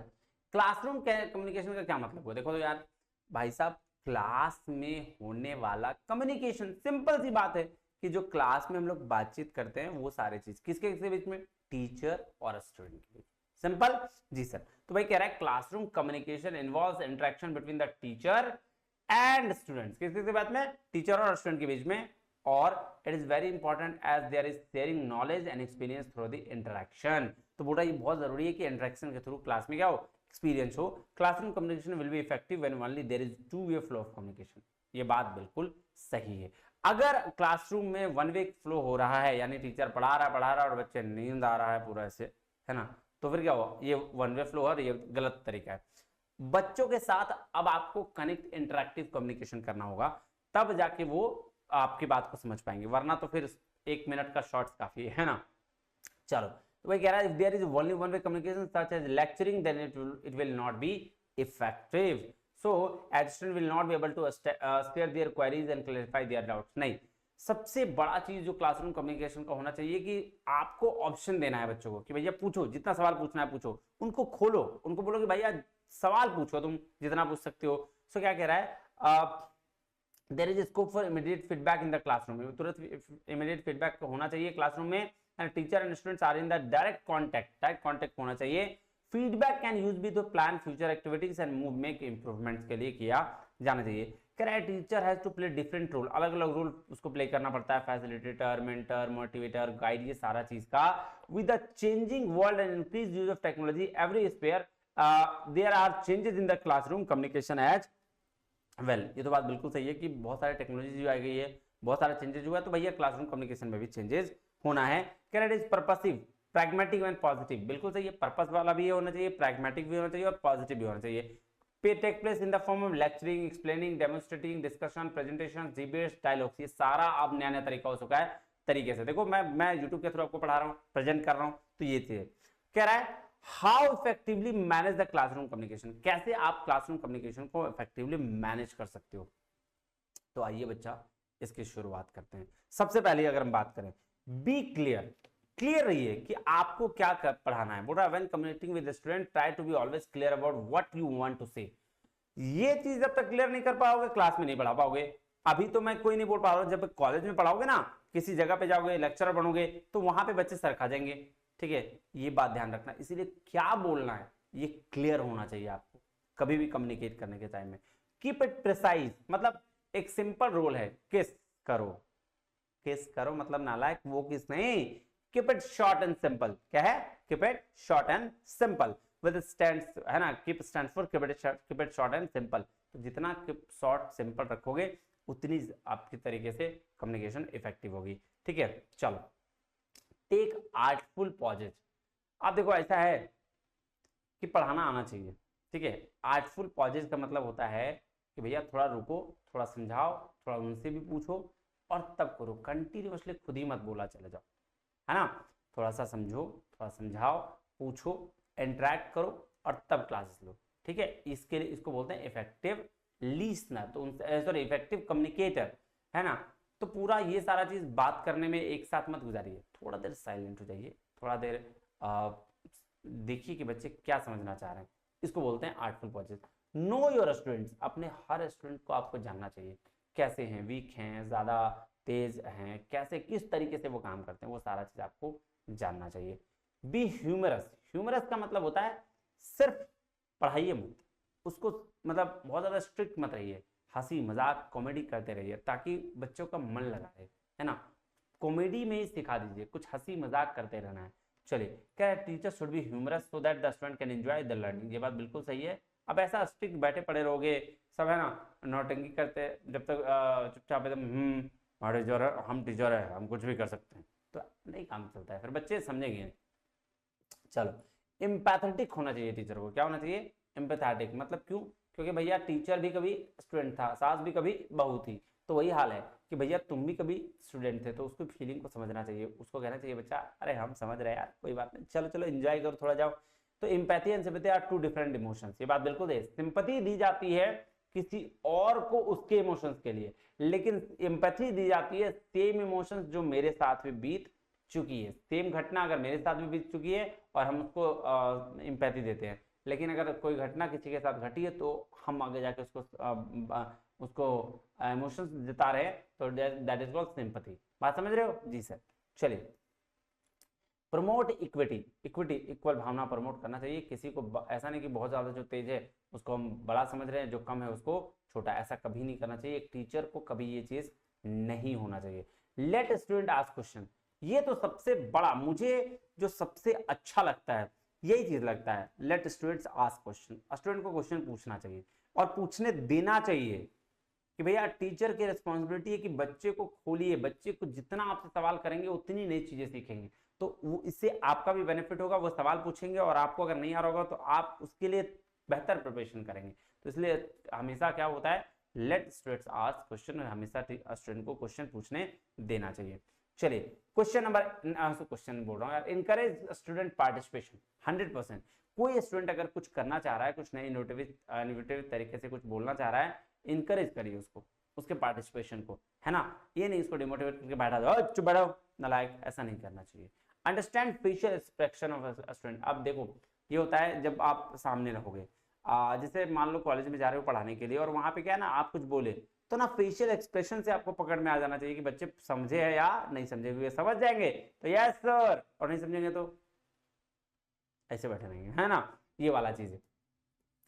आस्क क्वेश्चन, सिर्फ उसको क्वेश्चन पूछने नहीं देना चाहिए, आपको भी क्वेश्चन पूछना चाहिए कि क्या वो समझ पाए या नहीं समझ पाए। उसके बाद बोलते हैं मोटिवेट स्टूडेंट्स, स्टूडेंट को मोटिवेट करना चाहिए हमेशा, ताकि वो कोई भी चीज चढ़े, किसी भी पैगाम पे हो, वो किसी भी पायदान पे हो, वो आगे बढ़े ही बढ़े जी। ये प्लान क्लासरूम एक्टिविटी, ये आपको पहले करना होगा कि क्लास में आप क्या करेंगे, कौन कौन सी चीजें कराएंगे, वो आपको प्लान पहले करना चाहिए। उसके साथ do not tolerate bad behaviour 110%। अगर आप टीचर हैं, आप कहीं पढ़ाने जा रहे हैं, तो कभी भी बैड बिहेवियर को टॉलरेट मत करिए, क्लास से निकल जाइए, उस स्टूडेंट को बाहर निकल जाइए, कुछ तो एक्शन लीजिए, बट एक्शन लीजिए। उसके बाद 15 number, give a student choice, a student will enjoy learning when they have a choice। बोल रहा है क्या करेंगे, गिव स्टूडेंट चॉइस, ठीक है। स्टूडेंट के हिसाब से चॉइस दीजिए, मतलब अगर आपके पास 4-5 ऑप्शन है, आप 4-5 स्टूडेंट को बोले बच्चों आज क्या पढ़ना चाह रहे हो, ये काम करना है, तो उससे क्या होगा ना, फिर वो एंजॉय करेंगे लर्निंग को, सीखेंगे कि भैया आज हमको ये मन था, आज हमने ये पढ़ा, मजा आएगा पढ़ने में। Respect is very important for the effective communication. हाँ, इफेक्टिव कम्युनिकेशन के लिए टीचर और स्टूडेंट के बीच में रिस्पेक्ट मेंटेन होना चाहिए। जैसे ये मैंने बोला ना चॉइस देने का, मैं भी आपको चॉइस देता हूँ, कमेंट करके बताइएगा कि भैया क्या नेक्स्ट आपका होना चाहिए, है ना, नेक्स्ट आपको क्या चीज चाहिए, कौन सा पेपर का। चलिए उसके बाद कह रहा है use different techniques and aids to break monotony of the lecture. ये बात बिल्कुल सही है। अब एक तरीका से मत पढ़ाइए, है ना। अब मेरे पास तो ऑप्शन नहीं है, मैं तो यूट्यूब के थ्रू पढ़ा सकता हूँ, लेकिन इसमें भी मैं चेंजेस करते रहता हूँ, हंसी मजाक थोड़ा, है ना जी। तो उसी तरीके से मोनोटोनी एक तरह से मत रहिए। अगर आप फिजिकल पढ़ा रहे हैं तो टेक्निक्स चेंज करते रहिए, कभी लिखा दीजिए, कभी बच्चों से पूछ लिया करिए, अलग अलग तरीका यूज करिए। Reinforce learning after teaching a topic. बोल रहा है आप जब एक टॉपिक पढ़ा दे तो उसकी लर्निंग को रीइंफोर्स करिए, मतलब उससे पूछ लीजिए, कुछ ऐसा बात करिए। उसके बाद है active listening is must have a effective communication. तो अगर आपने एक्टिव लिसनिंग की बात आज बच्चों में डलवा दी तो वो क्या होगा, बेटर इफेक्टिव कम्युनिकेशन हो जाएगा। अब देखिए कोल एंड चान मॉडल, मैंने बोला था ना एक मॉडल आता है कोल एंड चान मॉडल, जिन्होंने बताया कि प्रोसेस ऑफ कम्युनिकेशन कैसा है। तो ये देखिए इनका जो मेन चीज जो एग्जाम में पूछा जाता है ना, according to Cole and Chan model typical classroom communication and the communication general as well. So following 5 distinct stage, ये 5 स्टेज की बात इन्होंने करी है। पहला स्टेज है फॉर्मुलेशन ऑफ मैसेज, कि सबसे पहले मैसेज को फॉर्मुलेट करो, उसके बाद मैसेज को इनकोड करो, फिर मैसेज को ट्रांसमिशन करो किसी मोड के थ्रू, मैसेज डिकोड और इंटरप्रेट कर दो, और फाइनली फीडबैक और इवैल्यूएशन भी आ जाना चाहिए। तो ये इंक्लूड्स करते हैं फीडबैक और इवैल्यूएशन सबको। ये बात ध्यान में रखिएगा और ध्यान से समझिएगा, ठीक है। ये सवाल कई बार पूछा जा चुका है, मैं भी पीछे हो जाए। अब है principle of effective classroom communication. क्या सिद्धांत होने चाहिए जब इफेक्टिव क्लासरूम कम्युनिकेशन हो रहा हो, तो क्या क्या सिद्धांत होने चाहिए। तो किसके किसके लिए सिद्धांत है, प्रिंसिपल फॉर टीचर, टीचर के लिए क्या सिद्धांत होने चाहिए। जब आप मैसेज डिजाइन कर रहे हो, कुछ डिलीवर करना चाह रहे हो, तो उसके लिए क्या सिद्धांत होना चाहिए। जब आप मेथड्स को चुन रहे हो तो उसके लिए क्या सिद्धांत होना चाहिए, और लर्निंग एनवायरनमेंट को कंड्यूसिव बनाने के लिए क्या सिद्धांत होना चाहिए। आइए उसकी चर्चा क्लास में करते हैं। चलिए सबसे पहला कह रहा है प्रिंसिपल फॉर टीचर, टीचर्स के लिए क्या प्रिंसिपल होना चाहिए। कह रहा है develop a self realistic concept and the perception about surrounding, कि आसपास में जैसा चीज है सेल्फ रियलिस्टिक कॉन्सेप्ट्स खुद बनाइए। ऐसा नहीं कि कुछ जो बता रहा है वो उसी हिसाब से काम करिए, नहीं, अपने हिसाब से कॉन्सेप्ट बनाइए और तब बच्चों को पढ़ाइए। कह रहा है develop a proficiency in the subject matter, ये बात बिल्कुल सही है, अपने सब्जेक्ट मैटर में आपको मास्टरी बनना चाहिए, ठीक है। ये कह रहा है in the words of Mahatma Gandhi, Mahatma Gandhi ने इसके बारे में कहा था कि live as if you were to die tomorrow, रहो ऐसे कि कल तुम मरने वाले हो, और लर्न ऐसे करो कि तुम जिंदगी भर रहोगे। रहो ऐसे कि कल ही मर जाओगे, और लर्न ऐसे करोगे कि तुम जिंदगी भर रहने वाले हो। तो ऐसे ये कहावत इसके लिए। अंडरस्टैंड द लर्नर्स, लर्नर को समझने की कोशिश करिए। ये प्रिंसिपल किसके लिए? टीचर्स के लिए, कि अगर आपने अंडरस्टैंड कर लिया ना लर्नर्स को, तो आपको कम्युनिकेशन यानी डिलीवर करने में मैसेज इजी हो जाएगा। बात समझ रहे हो? जी सर। उसके बाद develop effective communication skills, both verbal and non verbal, दोनों इफेक्टिव कम्युनिकेशन स्किल भी डेवलप करिए। आपको पेडागोजी और एंडागोजी का नॉलेज चाहिए। पेडागोजी क्या होता है सर? सर बच्चा लोग जो पढ़ाया जाता है। एंडागोजी सब थोड़ा सा हाई लेवल पे जो पढ़ाई होती है उसको बोलते हैं एंडागोजी। एडप्ट फ्लेक्सिबल अप्रोच, मतलब ऐसा नहीं रिजिड, कोई भी चीज में रिजिड मत होइएगा, फ्लेक्सिबिलिटी रखिएगा, है ना, कि कभी कभी हंसी मजाक करते हुए पढ़ा दें, कभी स्ट्रिक्ट एक्शन लेते हुए पढ़ा दें, दोनों। और बीइंग ऑब्जेक्टिव एंड अनबायस्ड, बोला पक्षपात नहीं करिएगा, अनबायस रहिएगा, ठीक है। बायस रहे अगर आप किसके साथ तो भी दिक्कत वाली बात है। और ऑब्जेक्टिव पर्पस होना चाहिए, ठीक है। ये हो गया बात। अब प्रिंसिपल फॉर मैसेज डिजाइन, कि मैसेज कैसे डिजाइन करना चाहिए। तो बोल रहा message should be clear and specified objective. Clear कैसे होना चाहिए? तो इसको बोलते हैं objective should be satisfied through the smart, smart होना चाहिए। स्पेसिफिक होगा, मेजरेबल होगा, अचीवेबल होगा, रियलिस्टिक होगा, टाइम फ्रेम के अंदर होगा। मतलब स्पेसिफिक कम, मेजरेबल मेजर कर सकें, जिसको देख सकें, अचीवेबल जो हम अचीव कर पाए, ऐसा नहीं कि चांद तारे तोड़ के ला देंगे ऐसा कुछ मान लो, रियलिस्टिक हो, रियलिटी पे बेस्ड हो, और टाइम फ्रेम के अंदर हो, मतलब विद इन अ पीरियड हो। ये होता है ऑब्जेक्टिव। उसके बाद है relevant to the objective, content जो होना चाहिए ना वो आपके ऑब्जेक्टिव जो चीज पढ़ा रहे हो उसी से रिलेटेड होना चाहिए। ऐसा नहीं कि पढ़ा कुछ और रहे हो और कंटेंट कुछ और दे रहे हो। प्रॉपरली भी सीक्वेंस होना चाहिए, सिंपल टू इजी होना चाहिए, इजी टू डिफिकल्ट होना चाहिए, सिंपल टू कॉम्प्लेक्स होना चाहिए, सॉरी सिंपल टू इजी बोल दे रहा हूँ, सिंपल टू कॉम्प्लेक्स होना चाहिए, इजी टू डिफिकल्ट होना चाहिए, concrete to abstract, known to unknown होना चाहिए, ऑब्जर्वेशन से रीजनिंग होना चाहिए। तो ये आपका क्या है? ये पैरामीटर्स है, इस पे बात होना चाहिए। चलो टीचिंग में इसको और डिटेल में पढ़ेंगे। कह रहा है use language comprehend to the learners, बोल रहा है कि जो लैंग्वेज है वो लर्नर्स को कॉम्प्रिहेंडेबल होना चाहिए। ऐसा वर्ड नहीं ले आओ, टेक्निकल जार्गन मत ले आओ, टेक्निकल वर्ड्स बहुत नहीं लेगा, इजी लैंग्वेज में बात करिए। इजी लैंग्वेज में बात करिएगा तो चीजें समझ में आएंगी। यूज एप्रोप्रिएट सिंबल्स, जो सही सिंबल्स है ना उसको यूज करिए, जो टेक्निकली करेक्ट है और स्टैंडर्डाइज है। इंक्लूड रिलेवेंट एक्सरसाइज, बहुत सारे एक्सरसाइज को इंक्लूड करिए। Generous use of examples and बहुत सारा एग्जांपल्स और जो है नॉन एग्जांपल्स और एग्जांपल्स के थ्रू आप क्या करिए? बताइए उस सारा चीज को। उसके बाद principle for selection instructional method, कि भैया कौन कौन मेथड लें, कौन कौन सा सिद्धांत रखें जो हमारा इंस्ट्रक्शन देने के काम में आ जाए। तो select relevant and appropriate method in media, जो भी हो आपको जिस हिसाब से करना है, कंटेंट क्या होगा, कॉन्टेक्स्ट क्या होगा, फिर ऑब्जेक्टिव्स क्या होगा, ये शुड भी क्या होना चाहिए? रिलेवेंट होना चाहिए, जो लर्नर्स हैं उनके लेवल का होना चाहिए। ऐसा नहीं कि 8 क्लास को पढ़ा रहे हो और 10 क्लास को आप दे रहे हो।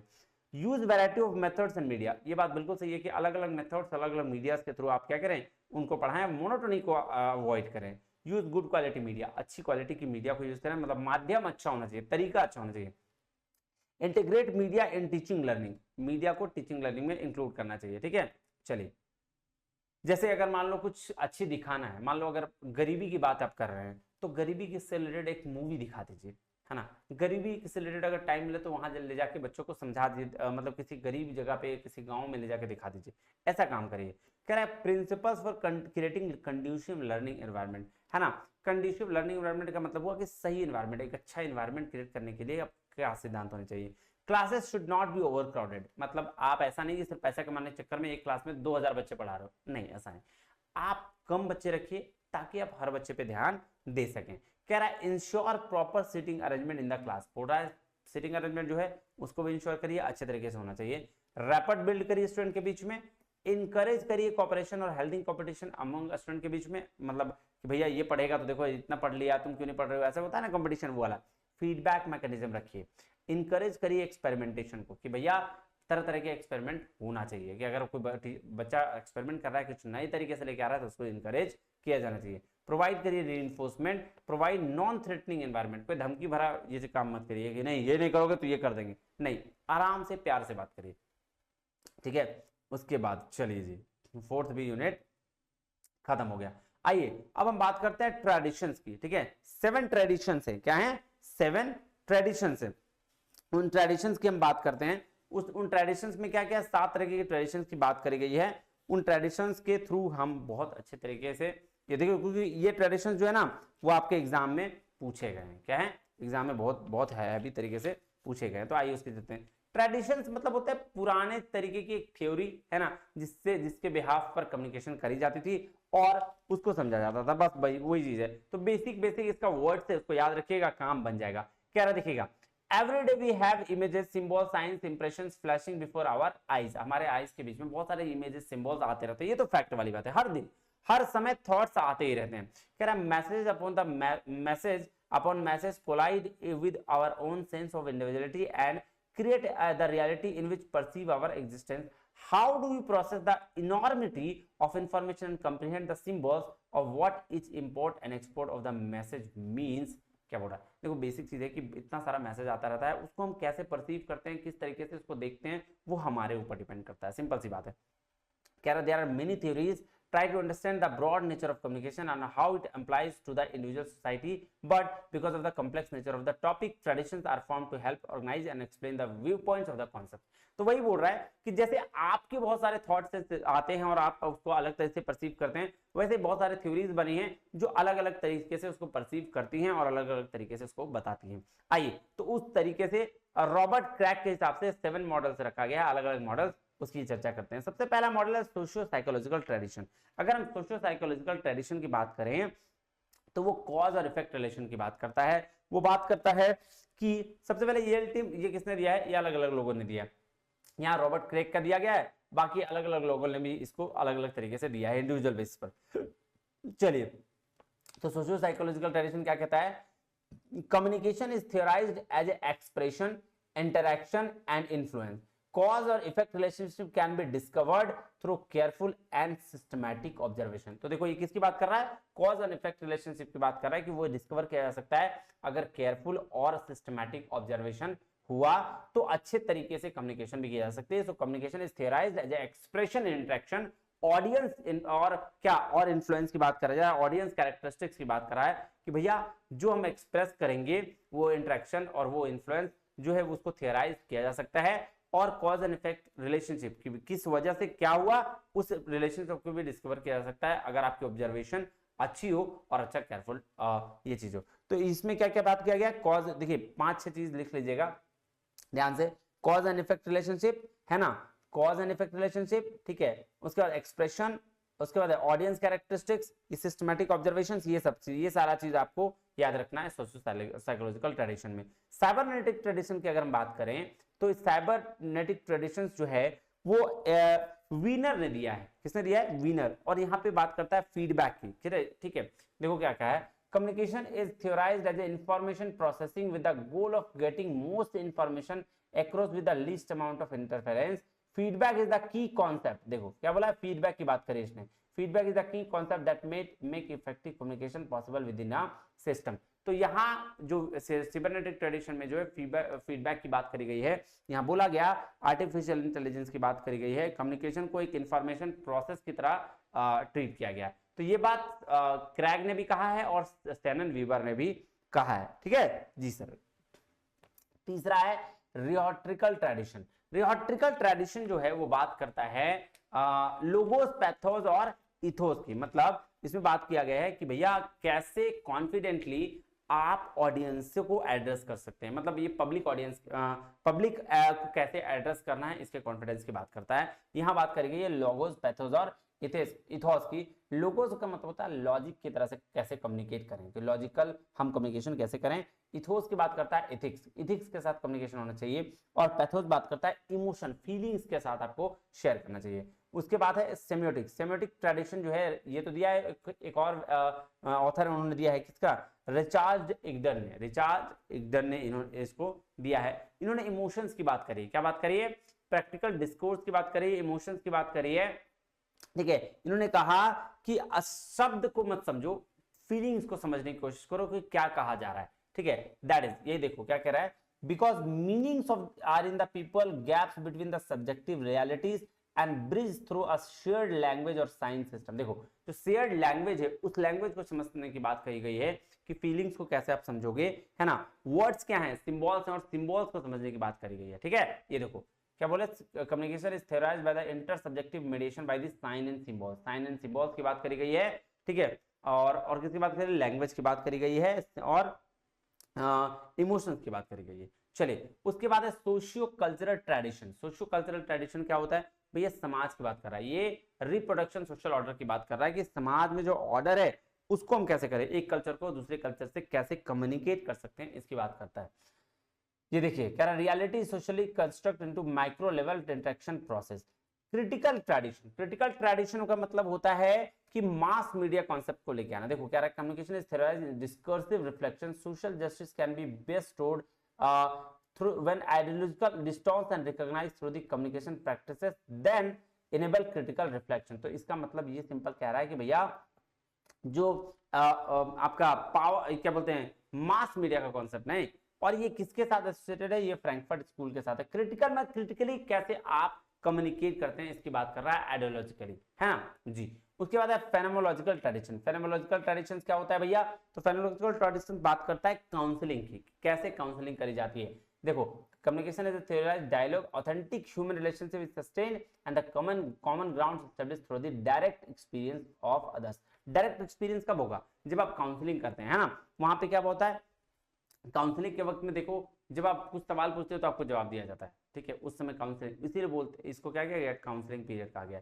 चलिए तो ये तो बात हो गई आपके ट्रेडिशंस की। अब बात करते हैं मॉडल्स ऑफ कम्युनिकेशन। देखो तीन तरह के मॉडल्स हैं, क्या है, तीन तरीके के। कौन सा सर, लीनियर मॉडल्स हैं, ठीक है, उसके बाद है इंटरैक्टिव मॉडल्स हैं, और क्या उसके बाद फिर जो है वो है आपका कन्वर्जेंस मॉडल, ठीक है जी सर। ट्रांसमिशन और ट्रांजैक्शंस मॉडल्स भी इसको कहा जाता है। चलिए मॉडल्स ऑफ कम्युनिकेशन की बात करें तो तीन तरह के मॉडल, ध्यान से दीजिएगा। कह रहा है there are three models of communication, linear model, interactive and transactional model. Linear model of communication includes a variety of theories. देखो linear model one way model को कहा जाता है जिसमें चार तरीके की थ्योरीज हैं। क्या क्या, चार तरीके की थ्योरीज। देखिए क्या कह रहा है, one example of linear communication is marketing email you might receive from your favourite clothing brand.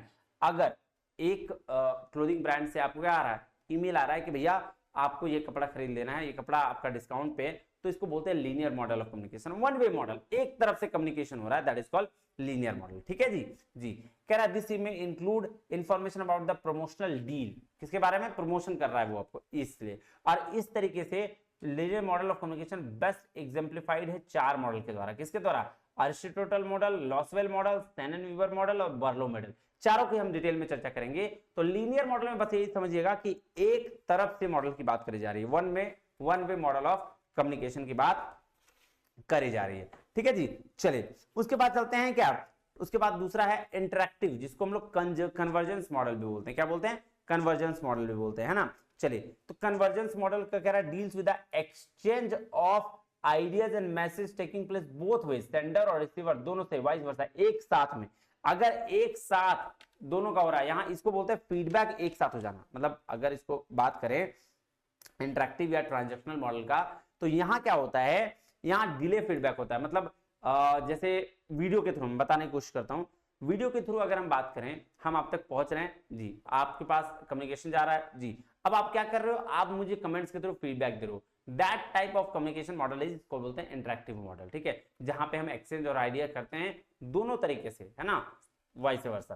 कह रहा the communication process take place between the human and machine both verbal and non verbal. This is relatively new model of communication for new technologies like website, social media, interactive marketing, user generated contents, ATM machines, online shopping, chat rooms, ठीक है। तो देखो interactive model में ना seriously एक चीज याद करना, टेक्नोलॉजी, ठीक है, टेक्नोलॉजी याद करना। देखो इसको पढ़ाने से पहले ना इसको समझ लो, ट्रांजैक्शनल, तो ज्यादा अच्छे से समझ आएगा। ट्रांजैक्शनल मॉडल ऑफ कम्युनिकेशन क्या ऐसा मॉडल है जब एक साथ दोनों मॉडल होता है, वहां एक साथ दोनों मॉडल नहीं होगा, फीडबैक डिलेड होगा। लेकिन ट्रांजैक्शनल मॉडल ऐसा मॉडल ऑफ कम्युनिकेशन कहते हैं, इसको इंटरचेंजेबल मॉडल कहा जाता है। जब आप एक बार, जैसे हम लोग किसी के फोन पे बात करते हैं ना, उसको बोला गया ट्रांजैक्शनल मॉडल ऑफ कम्युनिकेशन। मतलब हम इधर से बोल रहे हैं, वो उधर से रिप्लाई कर रहा है, हम इधर से बोल रहे हैं, वो उधर से रिप्लाई कर रहा है। दैट इज इसलिए बोल रहा है इट इंक्लूड्स इंस्टेंट फीडबैक, तुरंत फीडबैक आपको मिलेगा, इसको ट्रांजैक्शनल मॉडल कहा गया। और इसी ट्रांजैक्शनल मॉडल में जब टेक्नोलॉजी को ऐड कर दिया गया तो उसको इंटरैक्टिव मॉडल कहा गया। क्या बात समझ में आई जी सर। ये देखो क्या कह रहा है, the interactive model of communication is best exemplified by two models, Schramm model और वेस्ले एंड मैकलेन मॉडल। यहां भी दो मॉडल है, और ट्रांजैक्शनल मॉडल ऑफ कम्युनिकेशन में दो है। कौन कौन सा, एक है बार्लैंड मॉडल्स और एक है मल्टी लेयर्ड प्रोसेस मॉडल बोलते हैं इसमें, है ना। चलो ये देखो अब आ जाओ, यहां से ध्यान से समझो कौन कौन सा है। लीनियर मॉडल में है Aristotle model, Lasswell model, Shannon Weaver और Berlo model. Two way communication होता है, इंटरेक्टिव मॉडल, ये वन डायरेक्शनल कम्युनिकेशन है ना, ये टू वे मॉडल है। स्क्रैमर मॉडल होता है, वेस्ले और मैकलिन का है। ये पर्सनल कम्युनिकेशन है with in the immediate two way feedback, इसको बोलते हैं ट्रांजैक्शनल मॉडल। देखो दो वे मॉडल दोनों है, दोनों में दो तरीके से बातचीत होगी। आप बोल रहे हो आप फीडबैक भी दोगे मुझे और कमेंट्स के थ्रू, लेकिन अगर लाइव में आता और लाइव चैट आपसे हो रही है, दैट इज कॉल्ड क्या, पर्सनल कम्युनिकेशन, ये ट्रांजैक्शनल मॉडल। ठीक है जी सर, इसमें दो तरीके के हैं, बार्लेंस मॉडल और डांस हेलिकल मॉडल। चलो एक एक करके इसकी फटाफट चर्चा करते हैं। देखो अगर हम बात करें सैनन मॉडल ऑफ कम्युनिकेशन का, तो सैनन मेमोर कब आया, 1948 में आया, क्लॉड सैनन द्वारा प्रेजेंट किया गया। अर्लीस्ट मॉडल ऑफ कम्युनिकेशन है जो एलेबोरेट करता है कि कैसे इंफॉर्मेशन को टेक्स्ट प्लेस करना है और डिटरमाइन करना है कि हम लोग what all can go while communicating. जब कम्युनिकेट कर रहे हैं तो हम लोग कहाँ जा सकते हैं, गलत कहाँ जा रहे हैं, ठीक है, किस जगह पे नॉइज क्रिएट हो जा रहा है। ये देखो इन्होंने नॉइज की बात करी है, किसकी बात करी है, नॉइज की बात करी है। बात समझ में आया जी सर। तो चलिए किस क्या हुआ, सैनन वीवर मॉडल में नॉइज की बात करी गई है। उसके बाद क्या है सर, आइए देखो इसको ना मदर मॉडल भी बोला गया है, मदर ऑफ ऑल मॉडल बोला गया है। क्या बोला गया है, मदर ऑफ ऑल मॉडल। ठीक है, यहाँ पे चैनल कैपेसिटी की बात करी गई है, चैनल में क्या कैपेसिटी होती है। ठीक है, ये सारी चीजें देखो यहां से ध्यान से समझो। इसमें कह रहे हैं this model the source of individual who sends message to another person with the use of transmitter, transmitter can be understood instrument with the help to carry communication. ठीक है, देख रहे हो ये वाला चीज है। उसके बाद दूसरा मॉडल जो है अरिस्टोटल मॉडल है। ठीक है, देखो यहाँ पे पहले थोड़ा सा मैं ऊपर आ रहा हूँ, सॉरी, ये देखो एक चीज मैं दिखा रहा हूँ। कह रहा है the bottom the box at the bottom noise represent the interference of the any signal that message be being carried. तो यहाँ पे बात किसकी की गई है, नॉइज की, कि जब भी हम मैसेज सेंड करते हैं और मैसेज रिसीवर के पास पहुंचता है, उस बीच में नॉइज होता है, और इसी नॉइज की बात सैनन वीवर मॉडल ने करी है। दूसरा मॉडल है अरिस्टोटल मॉडल। अरिस्टोटल मॉडल क्या बोलता है, इसने यही लोगोस, पैथोस और इथोस की बात की है। देखो एग्जांपल दिया है, कह रहा let's understand this through this, कह रहा है politician must understand the importance of addressing the issues in the right way. One should talk about the improving the safety of girls, better transportation facilities, the need of more rations of in order to fetch the maximum number of votes. तो ये बात कह रहा है कि Aristotle model ने इसीलिए logos, pathos और इथोस की बात करी है कि लॉजिक भी लगाओ, पैथोस इमोशंस भी लगाओ, और इथोस इथिक्स भी लगाओ। तो इसीलिए कहा कि अरिस्टोटल मॉडल के बिहाफ में कि वन वे मॉडल जरूर कम्युनिकेशन होना चाहिए, मतलब लेकिन कम्युनिकेट ऐसा करो, एक पॉलिटिशियन को ऐसा करना चाहिए एड्रेस कि हम क्या कर रहे हैं, हम तुम्हारे पानी की समस्या को खत्म करेंगे, गर्ल्स के लिए सेफ्टी होगी, ट्रांसपोर्टेशन फैसिलिटीज लाएंगे, हम ये करेंगे वो करेंगे, ऐसा कम्युनिकेट कर देता है कि लास्ट में आप वोट देके चले जाते हो। तो इसीलिए इसको अरिस्टोटल मॉडल कहा गया है। यहाँ पे लोगोस, पैथोस, इथोस की बात करी गई है, और स्पीकर मॉडल कहा गया है। इसको क्या कहा गया है, स्पीकर मॉडल। देखो ये देखो यहाँ पे लिखा हुआ है, here the speaker is given the entire charge of communication, है ना, तो इसीलिए इसको क्या बोला गया, स्पीकर्स मॉडल, है ना, स्पीकर्स मॉडल। यहाँ पे ऑडियंस की बात करी गई है कि ऑडियंस के बीच में बोलना कैसे है, ऑडियंस, है ना, इसकी बात करी गई है। चलो उसके बाद है बर्लो का एसएमसीआर मॉडल। ये तो कुछ नहीं है, सोर्स, मैसेज, चैनल और रिसीवर्स, ये चार चीज की बात करता है। एसएमसीआर बस इसकी बात करता है। लॉसवेल मॉडल जो है वो बात करता है बेसिक फ्रेमवर्क का, कि कैसे कैसे क्वेश्चन अराइज होते हैं, कंपोनेंट क्या है, इसको एनालाइज कैसे करेंगे, और इसका एग्जांपल, जैसे एग्जांपल समझो, समझ में आ जाएगा। कह रहा है क्वेश्चन करता है कि हु वैक्यूम क्लीनर जो है वो एक तरह से मैं पहले एग्जांपल देता हूं फिर समझाऊंगा।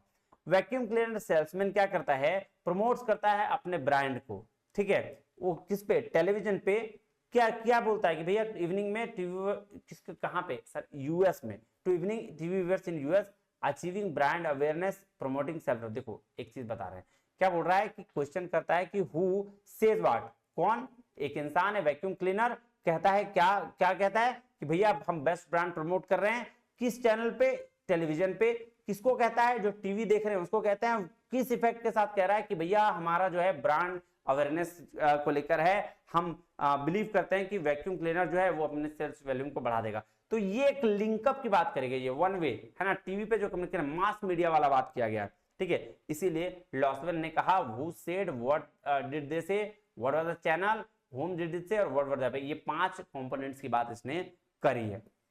चलो उसके बाद है interactive models. Interactive models of communication, जो कम्युनिकेशन दिया गया ऑथर्स के द्वारा, क्या है, स्क्रैमर मॉडल, है ना, स्क्रैमर मॉडल या वेस्ले या मैकले मॉडल। तो स्क्रैमर मॉडल को क्या बोला गया सर, इसको इंटरैक्टिव मॉडल भी बोला गया। सर ये डिलेड फैक्टर है ना, यहाँ ये डिलेड फैक्टर है, बिल्कुल सर, ये देखो क्यों, क्योंकि सर इसमें डिले होता है, जब हम कम्युनिकेट करते हैं तो हमको बाद में फीडबैक मिलता है, तुरंत नहीं मिलता है। वेस्ले मैकलेन मॉडल क्या बोला, the model highlights how communication is affected by environmental, cultural and personal factor. तो ये एनवायरमेंटल, कल्चरल और पर्सनल फैक्टर की बात कर रहा है। Importance of feedback is emphasised, who we are, what is the background, our perspectives influence what we think, क्या हम लोग कहते हैं।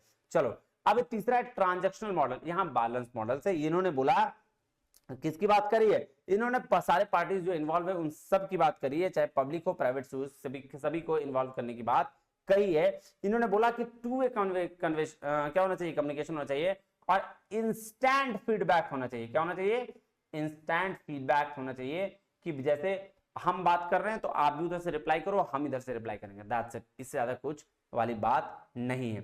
और डांस हेलिकल मॉडल, ये मॉडल क्या कहता है, this model builds on circular models and explain how message are improved by the timing using feedback. तो ये डांस हेलिकल मॉडल जो है वो कहता है कि कैसे हम फीडबैक का यूज करके कम्युनिकेशन को इंप्रूव कर सकते हैं। So when we communicating with someone, their feedback influence our next judgment. और बोल रहा है कि जब हम किसी से बात करते हैं तो वो जैसा रिस्पॉन्स करता है ना, फीडबैक देता है, उसके बाद हमारा नेक्स्ट जो पर्सपेक्टिव होता है वो चेंज होता है, वो हम उसके बाद डिपेंड करता है कि हम फिर उसको क्या रिप्लाई दे रहे हैं। ठीक है, जैसे मैं पूछा हाउ आर यू सर, तो मतलब तो हम भी चुप हो जाएंगे। लेकिन अगर बोलेंगे हाउ आर यू बच्चों, बोलेगा सर बहुत बढ़िया, बहुत अच्छे सर, तो फिर पढ़ाई लिखाई हुई जी सर। तो देखो मैं जो कह रहा हूँ फिर आप रिस्पॉन्स करो, उस हिसाब पे मैं रिस्पॉन्स कर रहा हूँ। लेकिन आप अगर मैं कहूँ और कुछ कहो ना, तो यही बात डांस हेलिकल मॉडल ने भी कहा है। लीजिए जी, ये हो गया आपका कम्युनिकेशन ऑलमोस्ट डन। अब है मास मीडिया एंड सोसाइटी। ये कुछ भी नहीं है। मास मीडिया कहने का मतलब अगर सिंपली भाषा में समझ लो कि भैया अपनी बात को एक बहुत बड़े एरिया तक पहुंचा देना, बहुत लार्ज ऑडियंस तक पहुंचा देना, टेलीविजन के थ्रू, ऑडियो के थ्रू, इसको हम लोग क्या बोलते हैं, इसको बोलते हैं मास मीडिया। क्या बोला गया, mass media.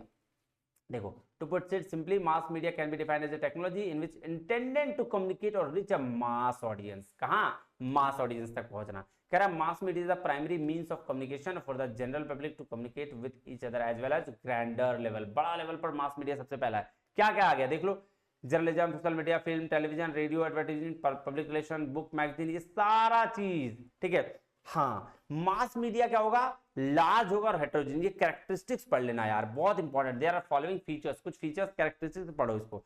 The audience, the large and heterogeneous. Heterogeneous पूछा गया सवाल है इसलिए मैं बोल रहा हूं, कल क्वेश्चंस में देखना आएगा।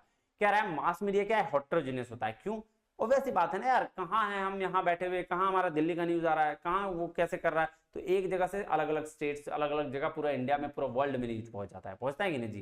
कह रहा था सोर्स ऑफ इंस्टीट्यूशन और एक ग्रुप ऑफ पीपल। हाँ बिल्कुल सही है, एक सोर्स क्या होगा, इंस्टीट्यूशन होगा या कोई ग्रुप ऑफ पीपल ही होंगे। Some kind of mechanism is used to reproduce. बिल्कुल एक मैकेनिज्म होगा जिसको हम लोग मीडिएटेड कम्युनिकेशन कहते हैं, मीडियम के थ्रू आता है वो, है ना जी सर।